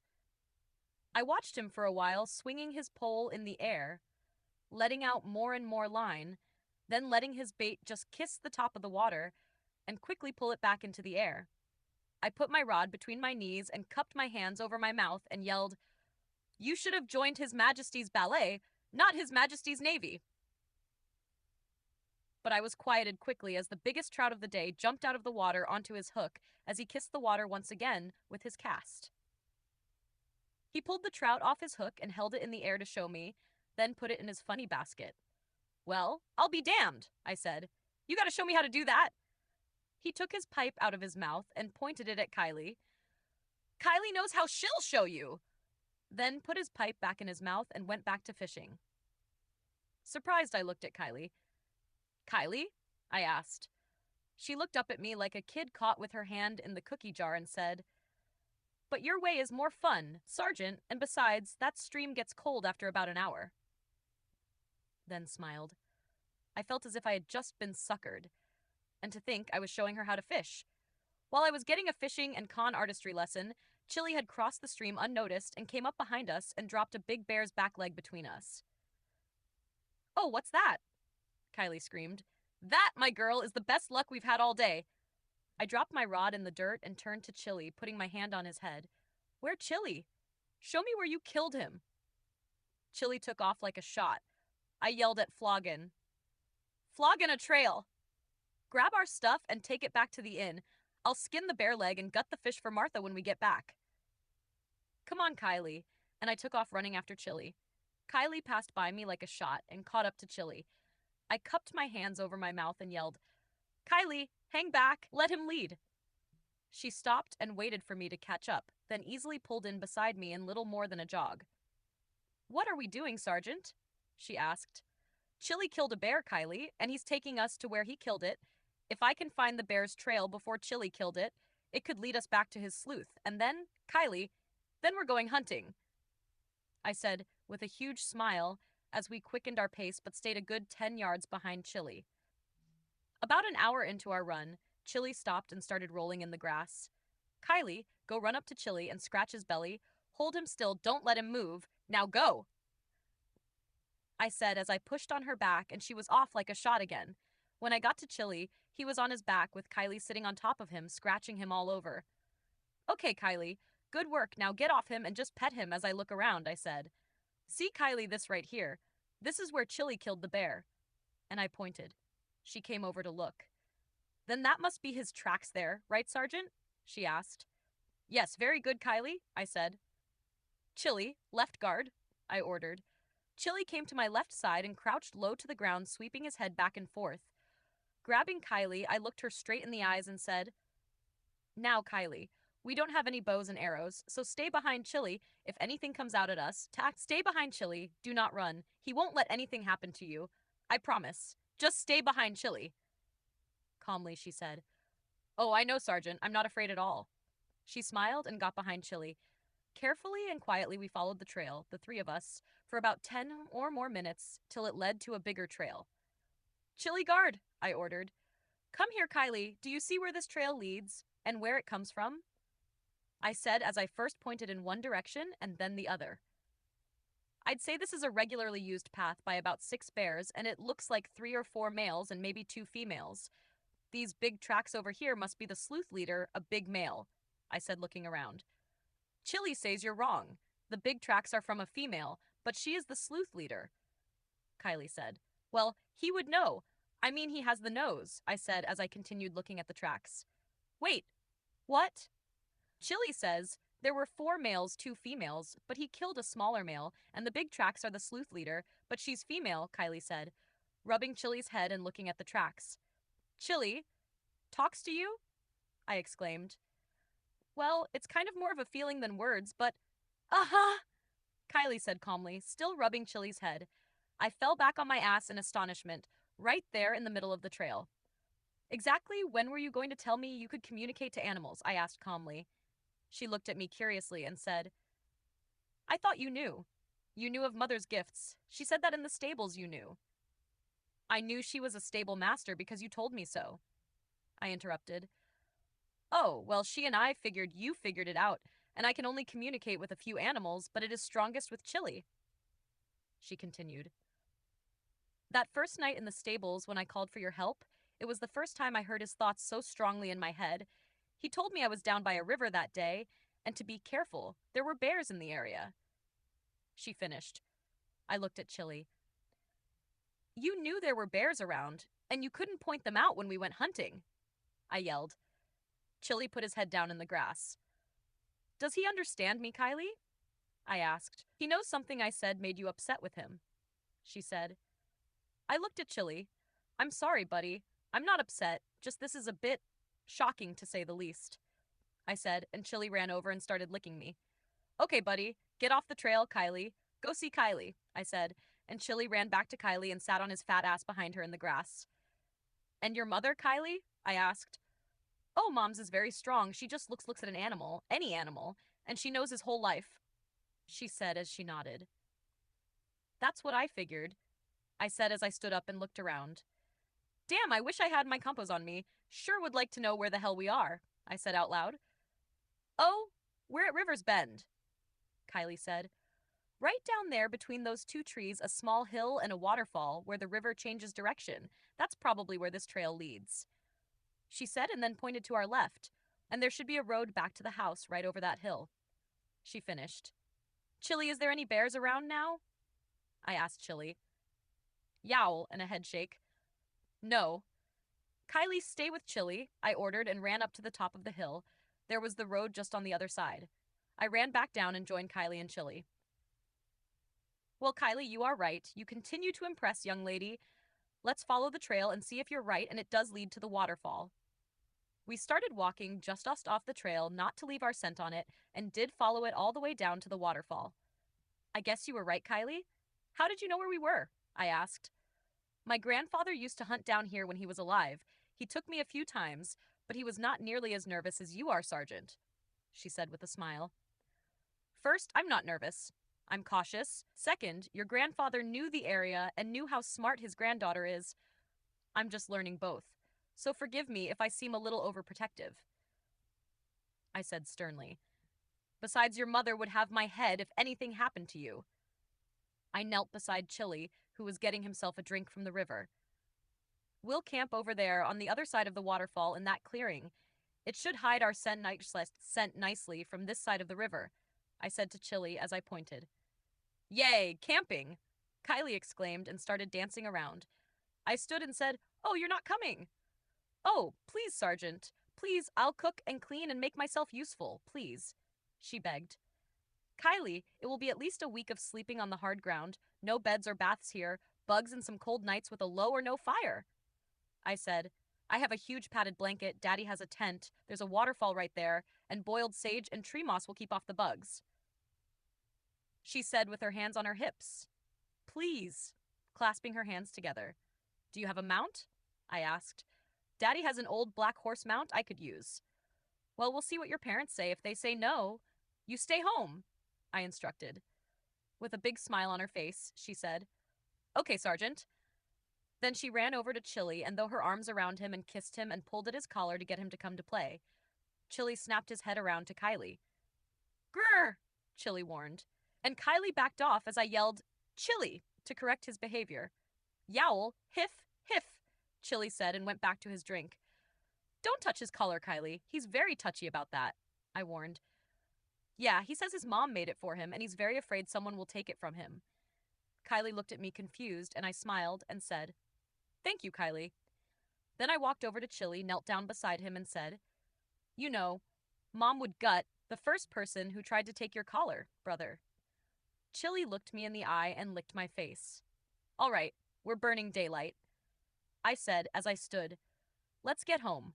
I've got a leg to skin and fish to gut. Come on, double time. And all three of us started running back home, but we would take the road this time. With Chili a good 30 yards ahead of us, Kylie easily kept pace with me. Now, you let me bring up the subject of you coming camping with us. Don't just blurt it out when we get home, I said. Okay, Kylie, I instructed. Actually, Sergeant, I was about to ask you the same thing. If you would ask for me, they'll take the request more serious from you. She smiled. Kylie, what does Chili think of me? I asked. I've asked him that a few times, Sergeant, and he keeps saying the same thing over and over. You are his best friend, his brother. You broke the curse, and he owes you his life, she replied. What does he mean I broke the curse? What curse? I questioned. I don't know, Sergeant. He won't or can't tell me, she replied. And what did you mean when you jokingly said today he's ancient? Was it a joke or did you mean something by it? I asked. Very uneasily, she said, Ask Mother, she could tell you more about that. Then she yelled, Chili, wait up, and took off like a shot. That's when I realized I was making her uncomfortable and I would drop the subject altogether. But those, now 2, questions would haunt me for another week. Reaching the inn, both Kylie and I ran through the front door to the front desk. Chili ran straight to the stables for a nap. Martha was behind the desk sorting mail. I snapped to attention, as did Kylie, and held my watch to my face and blurted out, 5:58 p.m. Mum, before 6 is ordered. And Kylie threw her a salute. Then we laughed, and Kylie said, I'm going to go wash up for supper. Thank you for a great day, Sergeant. She kissed my cheek and ran up the stairs to her room. Did you have that talk, Sergeant? Martha asked. Yes, we did, Martha. Me and my new little sister worked everything out beautifully, no hurt feelings at all. I smiled. Good, Sergeant, she said, smiling.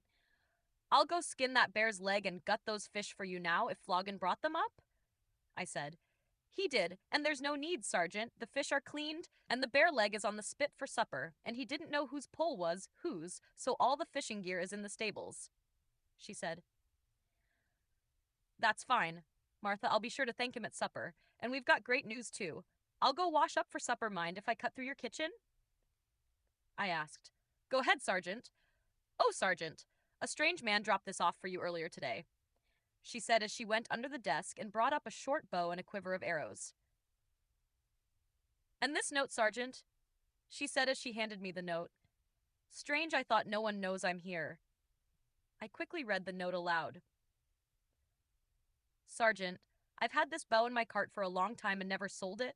This morning it spoke to me saying it needed to be with you. I don't know how or why, Sergeant, just it wanted to be with you. So I dropped it off here.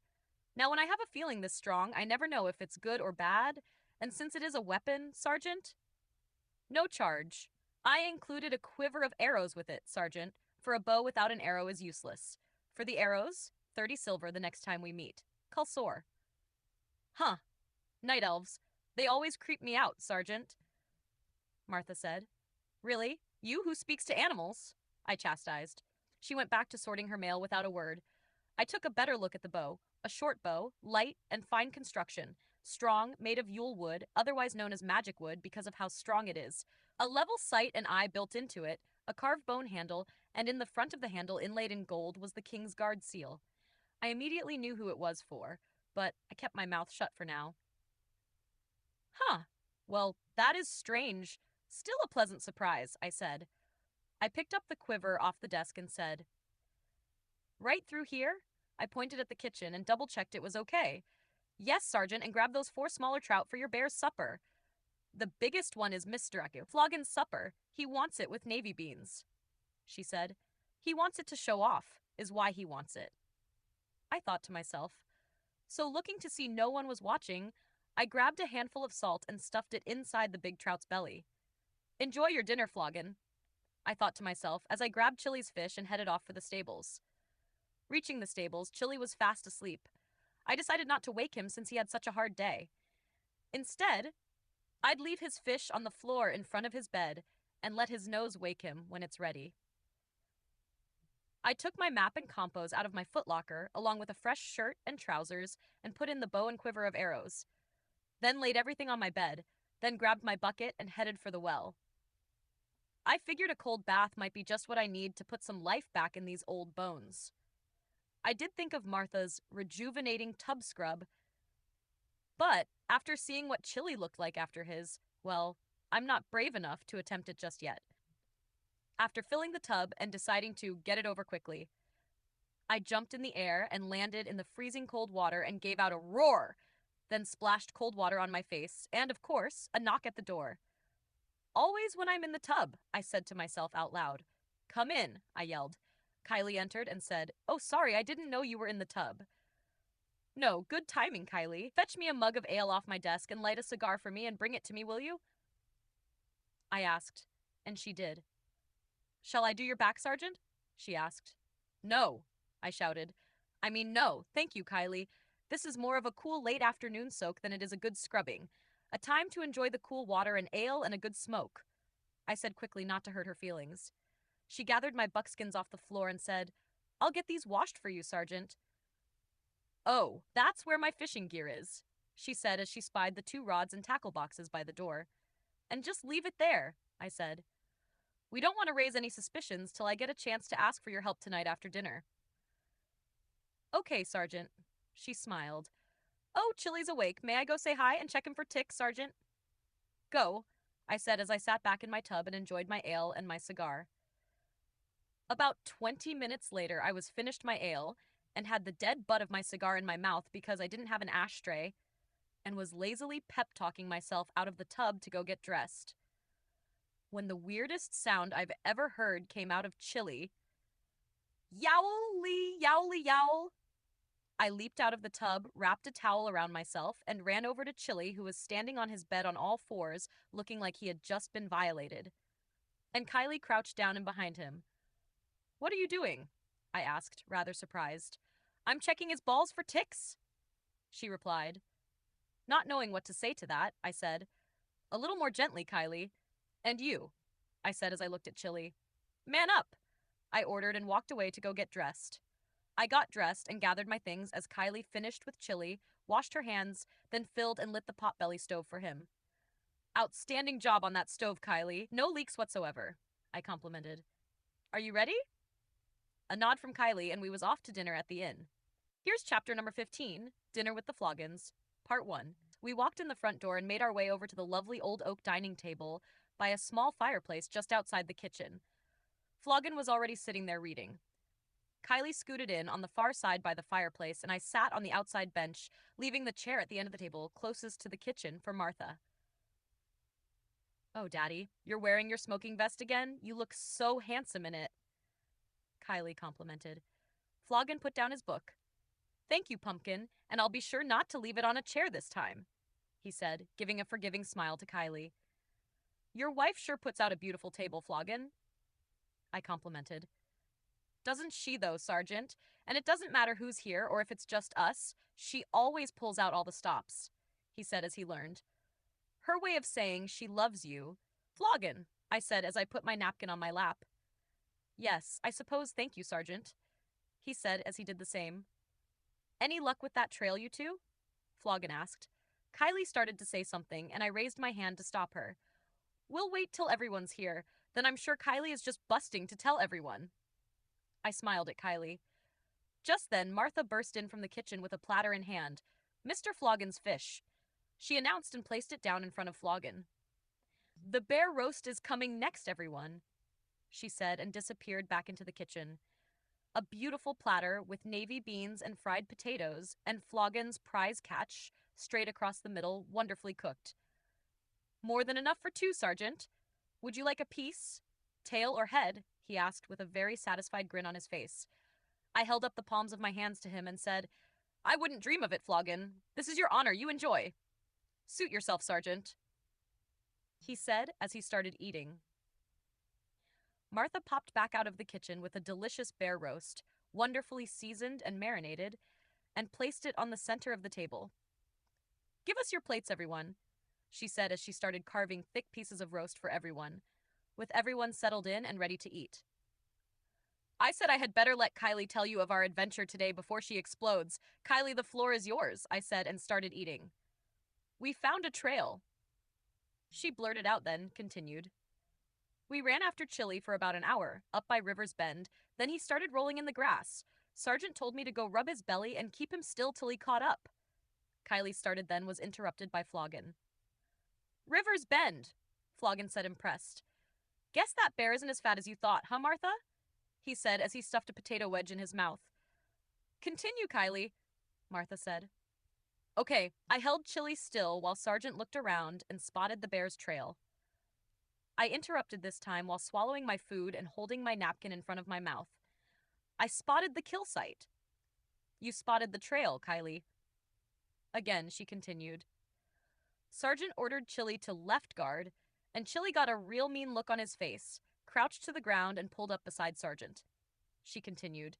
Then Sergeant grabbed me and said, since we had no bows and arrows to stay behind Chili, no matter what, stay behind Chili. He was much more nervous. "Excuse me, Sergeant. Cautious," than Grandpa used to be, and was interrupted again, this time by Martha. "That's because my father never knew you were there until he'd set up camp for the night, and you'd pop out of the woods at him, and he'd be stuck with you for the trip," Martha scolded. Surprised, I looked at Kylie, who looked back at me like a kid caught with her hand in the cookie jar again. "Anyway," she sheepishly continued, "the trail leads to a bigger main trail of about 6 bears. The sergeant said the biggest one was male, and I told him Chili said he's wrong and the biggest one was female." Interrupted again. "Kylie!" Floggin scolded. "I thought he already knew Daddy," Kylie explained. Hoping to defuse the situation, I interrupted. "I must admit, Floggin, I was taken aback, but I'm quite used to intuition since my late wife was a night elf, so Kylie's gift didn't seem that strange to me, though rare," I said with a smile and glanced over at Martha, who was looking very ashamed with herself for the comments she made earlier in the day. "Continue, Kylie," I requested. She nodded. "We followed the big path right to the waterfall, and Sergeant pointed at the clearing on the other side and told Chili that's where they would camp." She smiled. "Then we ran home. She looked at her dad, then her mom, then me to see if she should ask to go. I gave a discreet shake, no, with my head, and she went back to eating, looking a little disappointed." "Your late wife, Sergeant?" Martha asked quietly but concerned. Died in childbirth, her and my daughter, about 12 years back, I said, looking straight at her to thank her for her interest. I'm so sorry, Sergeant, she said as she stopped eating. Me too, said Kylie, who looked at me with sadness. I smiled and said, Thank you, ladies, but it was a long time ago. Let's not ruin this delicious meal. Floggin, coming to my rescue, asked, So how long do you think you'll be gone, Sergeant? Well, I'll need a few supplies first. A tent, an extra mount, and some salt for tanning, I said as I gobbled down my last piece of bear roast. All of which we have here. You can borrow my black horse mount. Martha has tons of salt in the kitchen, and there's an old tent in the shed. May not be good enough for a dog face since it says Navy on it, but you can have it if you wish, he said, smiling as he took a bite of his fish. I stopped eating and looked at Floggin with a serious face, as I could, and said, You steal a lot from His Majesty, don't you, Floggin? The footlocker, the tent. He dropped his fork and started stammering. Well, He's joking with you, Mr. Floggin, Martha spouted. You leave him alone, she said to me as she took a swat at me, and I started laughing and continued my plans. Well, with such a small smokehouse, I figure the first trip to be 5 days. A day to set up, and then get the first 3 bears' skin and tan, and make a field smokehouse to save the meat, then pack it all up, come back, unload, and pack up again for the second trip. That one may take longer, as I'm sure they will change their path by then once their numbers start dropping, I said, as I wiped my mouth with my napkin. But if we're lucky enough to get the sleuth leader in the first trip, they may not, I said, and continued, I would gladly put the meat I get against my loggings, should you wish to put up with me a while longer, I offered. A full bear for a full month, Sergeant, Martha suggested, looking at Floggin, who nodded. Done, I said as I slapped my hand on the table. One more point of business, if I may. I'm new to the area, and there is a person at this table who knows the area inside and out, can make fires and tanning racks, and knows how to check my bear for ticks and mites, and I would gladly pay the inn a gold piece a day if they were to provide me with a guide and aide de camp for the first trip, I said, looking straight at Kylie, who was grinning ear to ear with her head low to the plate, sopping up the gravy with her bread. Daddy? She asked with a huge smile. Ask your mother. From Floggin. Mom? From Kylie, sitting up straight now. You have chores, young lady. Oh, let her go, Martha. She's just going to follow him anyway, Floggin said. And you would have your daughter tromp around the woods with a man she just met for a week? She argued back at him. Floggin held his finger in the air. First, she's over 18. Second, he's a Kingsguard, not just a man. But if it will make you feel better, Sergeant, I have your word you will conduct yourself accordingly, he asked. I sat up straight and said very seriously, Yes, sir, you do. Good enough for me, Martha. The ball's in your court, Floggin said, with Kylie smiling from ear to ear. Martha looked between the 3 of us and said, Why do I feel like I've just been conned? I looked at Kylie and said, Join the club. Kylie stopped smiling, looked down at her plate, and pretended to be focused on her meal. Very well, go, from Martha, but finish your supper and help with dishes and your evening chores before you pack. And she continued her dinner. Yay, from Kylie. Now, Kylie, this is not a vacation your mom and dad are counting on you to uphold the service and quality of this inn. You will be working hard, chopping wood, maintaining 2 small fires, building skinning racks, and helping me build a smoke teepee, fetching water for the camp, making meals and keeping Chili clean. It's going to be a lot of work, young lady, I said, looking straight at her. I've had harder jobs, Sergeant, she said with confidence. I smiled and looked at Floggin. You haven't touched your fish, Floggin. Is there a problem? I asked. It seems to be a bit too salty, he said. Martha chimed in. There's no salt in it. Perhaps the old salt has lost his taste buds. It happens to a lot of Navy men, I said as I smiled. Kylie reached over to her father's plate and took a piece of fish. Kylie, I started to say, then stopped and looked at my watch as if I forgot to wind it, and started shaking my wrist. Ooh, Mom, Kylie said, looking at her mother, who was getting very offended. There's no salt in it. From Martha. Don't blame your mother, Kylie, said Floggin, looking straight at me. I think my fish has met with some foul play. I'd offer it to you for your bear, Sergeant, but I don't think you'll accept, he said, looking straight at me. Oh, no, thank you, Floggin. He's on a low-sodium diet, I said with my hands crossed across my empty plate, and smiling right back at him. Martha, may I help you clear and use your wonderful table to lay out my map while we plot out our hunting strategy? I asked, turning to Martha. Oh no, you don't, Sergeant. No guest in my inn is going to say he had to help with the chores, she said as she shook her fork at me. Besides, I think it's going to be a long time till you see the inside of my kitchen again. You can use the table when we're done, Sergeant, but there's still pie and coffee to go, she said, holding in a smile and returning to her dinner. Martha, dear, Floggin said while stuffing his pipe, would you mind if we had the pie and coffee later? I'd like to get a look at the sergeant's map, he asked as he puffed on his pipe. Of course, dear, she replied. Kylie, start clearing the table, she ordered to Kylie. Kylie got up and took the roast into the kitchen. Floggin went over to the front desk, and Martha came over, took my plate, and whispered to me, should anyone be caught messing with one of my meals again, Sergeant, they can expect to be gutted and salted like that fish there. Yes, Mum, I replied. Floggin came back with a beautiful cherry wood box that said HMS, Elwyn in big gold letters on it. Now this sergeant is not stolen, a gift from my captain, he said as he opened it. Inside a high-polished brass sextant and spyglass and detailed compass clips and nautical stuff I didn't recognize. Wow, that's beautiful, I said. Your captain was a generous man, Floggin. A good man too, Sergeant Rum. A small one, please, Floggin, I said as I unrolled the map on the table and looked for something to put on the corners to hold it. Floggin came back, gave me my rum, and grabbed the clips out of his box and clipped 2 to the map on his side of the table and handed me the other 2. I'll be damned, I said. You Navy boys are full of tricks, I said and smiled as I clipped down the map to the table. Work smart, not hard, Sergeant, he said with his pipe in his mouth. Kylie, would you come in here, please? Floggin yelled to the kitchen. Kylie came out. Yes, Daddy. Where did you spot that big trail? Floggin asked. Oh, right here. I interrupted and put my finger on the map. Kylie grabbed my finger and moved it up about a 1/4 inch. The sergeant's right, Daddy, right where he's pointing, she said. Floggin and I looked at each other and smiled, and Floggin made an X on the map right by my finger. While Kylie returned to the kitchen, Floggin and I plotted courses and interception routes on my map. Kylie and Martha came from the kitchen about 20 minutes later with 4 pieces of pie and 2 coffees, and kept everything on the far side of the table, well away from the map. Martha grabbed her pie and coffee and, moving away from the table, enjoyed her pie while still trying to at least look interested in what we were doing.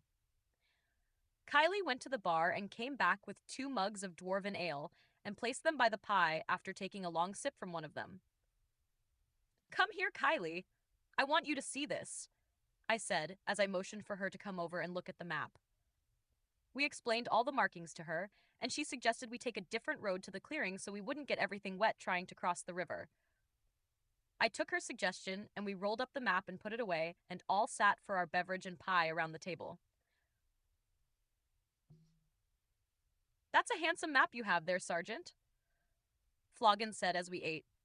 For your help, Floggin, I'll give it to you after the hunt. I smiled. Then I'll frame it and hang it by the fireplace, call it the King's Guard Hunt, he said. I like it, I said. You?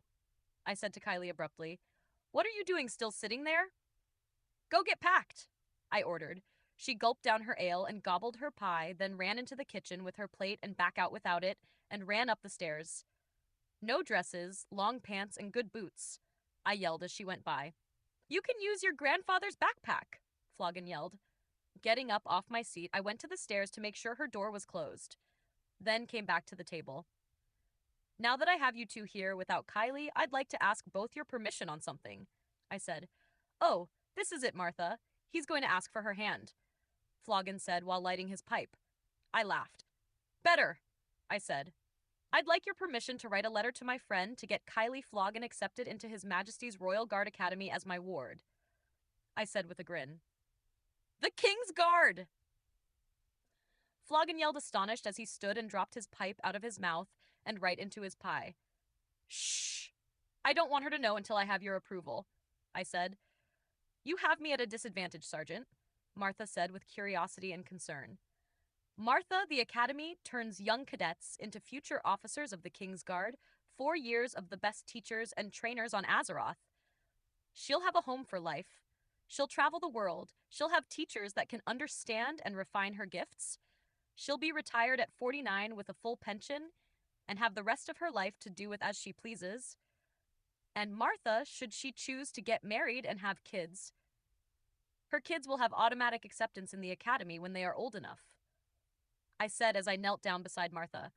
Oh my, Martha said. Surely we can't afford that, Sergeant. That's the beauty of it, Martha. As my ward, it won't cost you a cent. I have no kids, Martha, please, I asked. Now hold on, Sergeant, Floggin said while cleaning off his pipe. If you're going to tell her all of it, he insisted.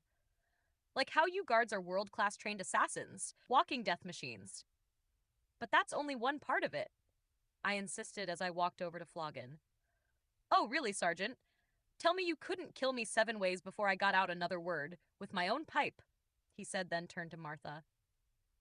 Martha, the training she'll have to go through is tough, real tough, like taking the Army, Navy, and Air Riders training and rolling it up into one never-ending nightmare of never-ending training. Look at the sergeant. Even at, 49, there's not an ounce of fat on him, just one huge walking muscle.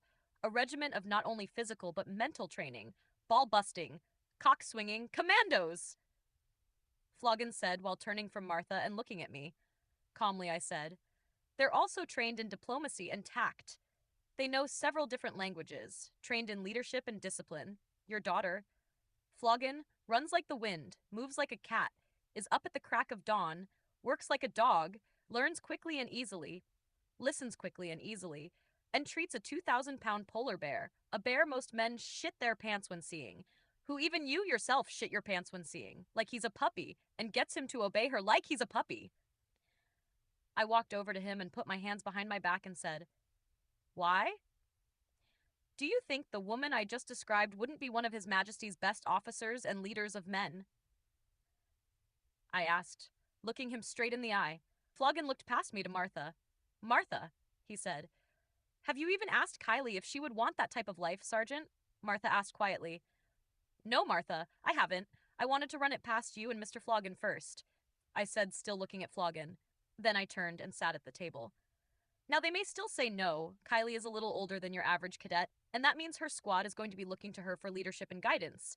But Kylie has character, a strong moral fiber from a good upbringing. She'll make it and help others along the way, I said as I sipped my ale. How likely is it that she'd get in sergeant? I mean, no offense, but I wouldn't think a mere sergeant's request wouldn't carry much weight, Floggin asked. And you'd be right, Floggin, but I was an instructor at the academy for a number of years, and like I said, it's my friend who will decide, I said. And who is your friend? Martha asked. Anduin Rin, I said and took a sip of my ale. The king! Floggin yelled again standing and again dropping his pipe into his pie. If you break that pipe, Floggin, you won't have Kylie to blame this time. Sit down, I ordered. Quietly from Martha as she sat in her chair saying, So if you write this letter, Sergeant, it's pretty much guaranteed Kylie will get in. Nothing is a guarantee, Martha, with a king. The best you can do is make suggestions. He has final say in everything, and His Majesty is a bit of a stickler for the rules, and she won't get any special treatment either. I'll put that in my letter. But yes, I'd say her chances are better than average, I said. I'm going to lose my baby, Martha said to herself. But what kind of life would she have here, Martha? You'd be doing what every parent hopes to do, giving their child a better life, I said, looking at her with understanding. Martha looked at Mr. Floggin, who nodded his head at her. Martha composed herself. Very well, Sergeant. Write your letter, and if Kylie wants it, I'll mail it. If not, I'll rip it up. Agreed? Agreed. Thank you, Martha. Floggin, you won't regret this, I said, smiling. Well, I'm going to go write that letter. And I started to get up. Oh, Sergeant? Floggin said. Yes, Floggin? You won't mention the tent and the footlocker to His Majesty, will you? I laughed. Of course not, Floggin, and ran off to the stables. About 40 minutes after I started writing, Kylie knocked on the door. Come in, I said while addressing the letter. Clang, boom, bang, clink. Kylie walked in with every bit of camping gear needed for an entire platoon tied to her backpack. I laughed out loud. What the hell is that? then cupped my hands around my mouth. Kylie, are you in there? I teased, laughing my ass off. Oh, haha, Sergeant! I just did this so we wouldn't wake anyone tomorrow when we leave. Everything is here, she said as she dropped the backpack to the floor with a colossal bang, which woke up Chili. Yowl! I yelled over. Too late, buddy. Still laughing. Chili, pissed by the way he was woken up, made his way over to Kylie, hiffing, and sniffed her and her stuff. I'm sorry, Chili, Kylie said, and Chili licked her face and sat his fat ass on the ground, almost knocking over the wood stove. Do you have everything? I asked. Yes, I made a list. You said 5 days, so I brought everything we'd need for 5 days, with extra matches, sharpening stone, and twine, she said as she gave me her list, and I looked it over. I see beans, flour, lard, and coffee. No meat? I asked. Meat rots and smells for miles. You want meat? You hunt for it, she said with her hands on her hips. I nodded, impressed. No ale? I asked. She kicked the top of her backpack. You didn't think all that was clothes, did you? I got a set of buckskins wrapped around a keg of dwarven ale. Fine, fine, I said. I don't see your weapon, Kylie. Kylie's face turned pale white. I don't have one. Oh, please, Sergeant. I'll stay close to Chili, I swear. Please. Relax, Kylie, relax. A friend dropped this off today. I think it's meant for you.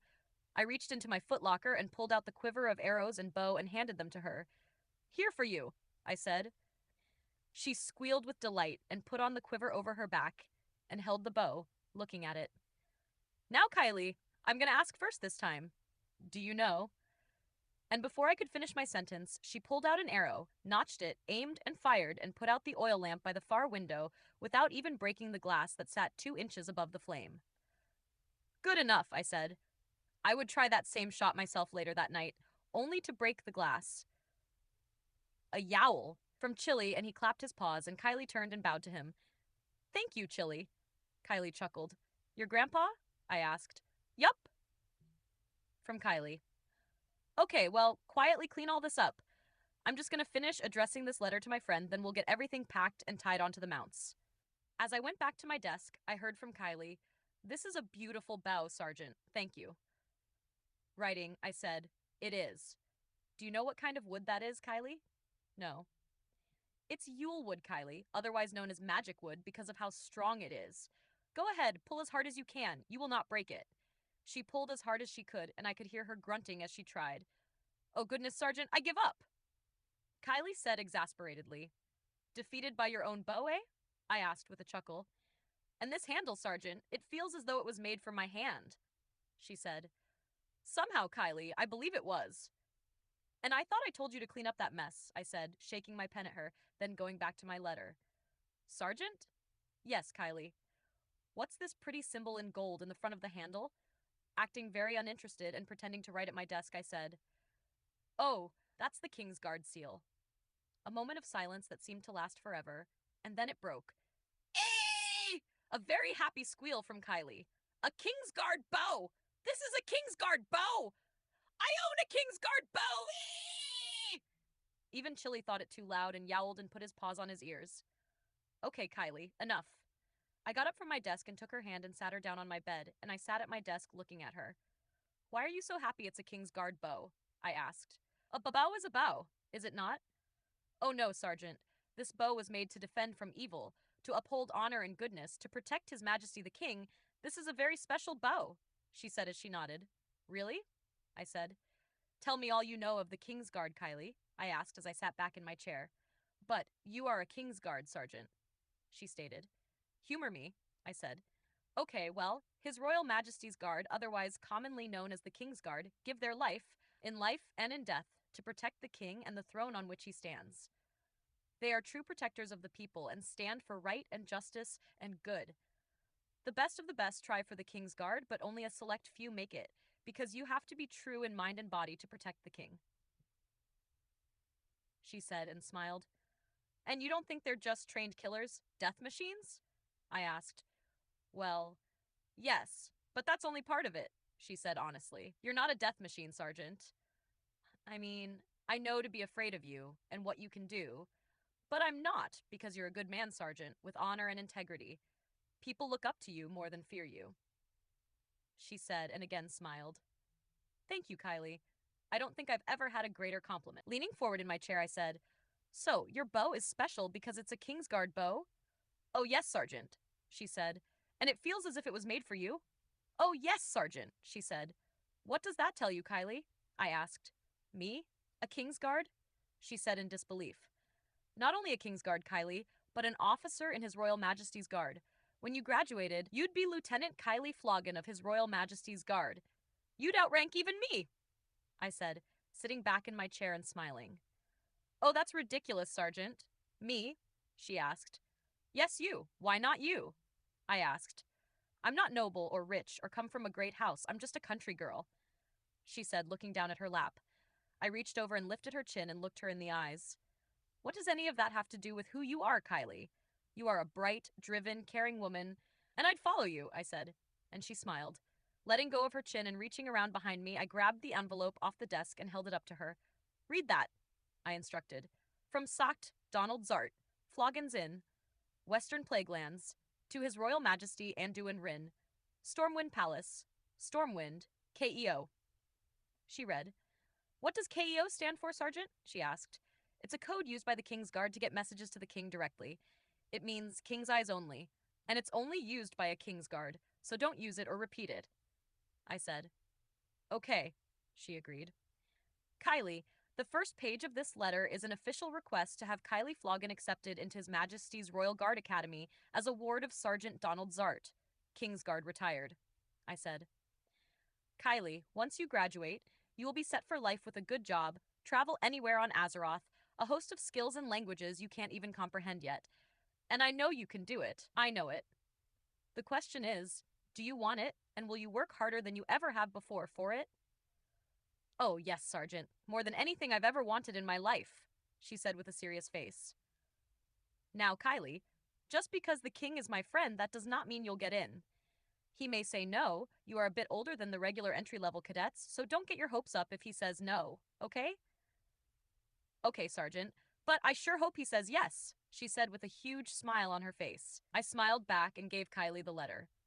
"Go give this to your mother for tomorrow's mail, then come straight back and we'll pack up the mounts for the morning," I instructed, and she was off.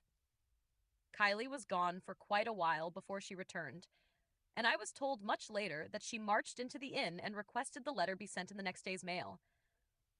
Then both her mother and father sat her down, and Floggen warned her of all she would face trying to be a Kingsguard, and both took turns making sure she knew what she was getting into.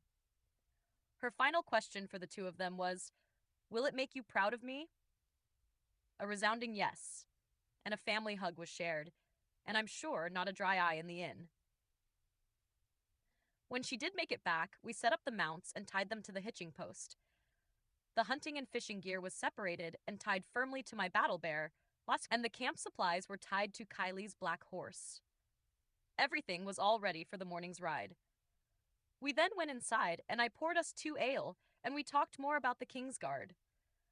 Then I suggested she go grab a hot bath. It would be her last for a week.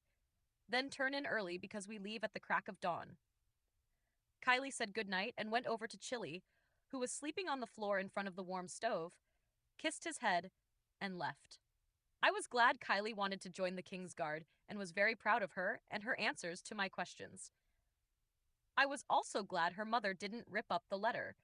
There were 4 pages of stories from the past 3 weeks written to the king in there.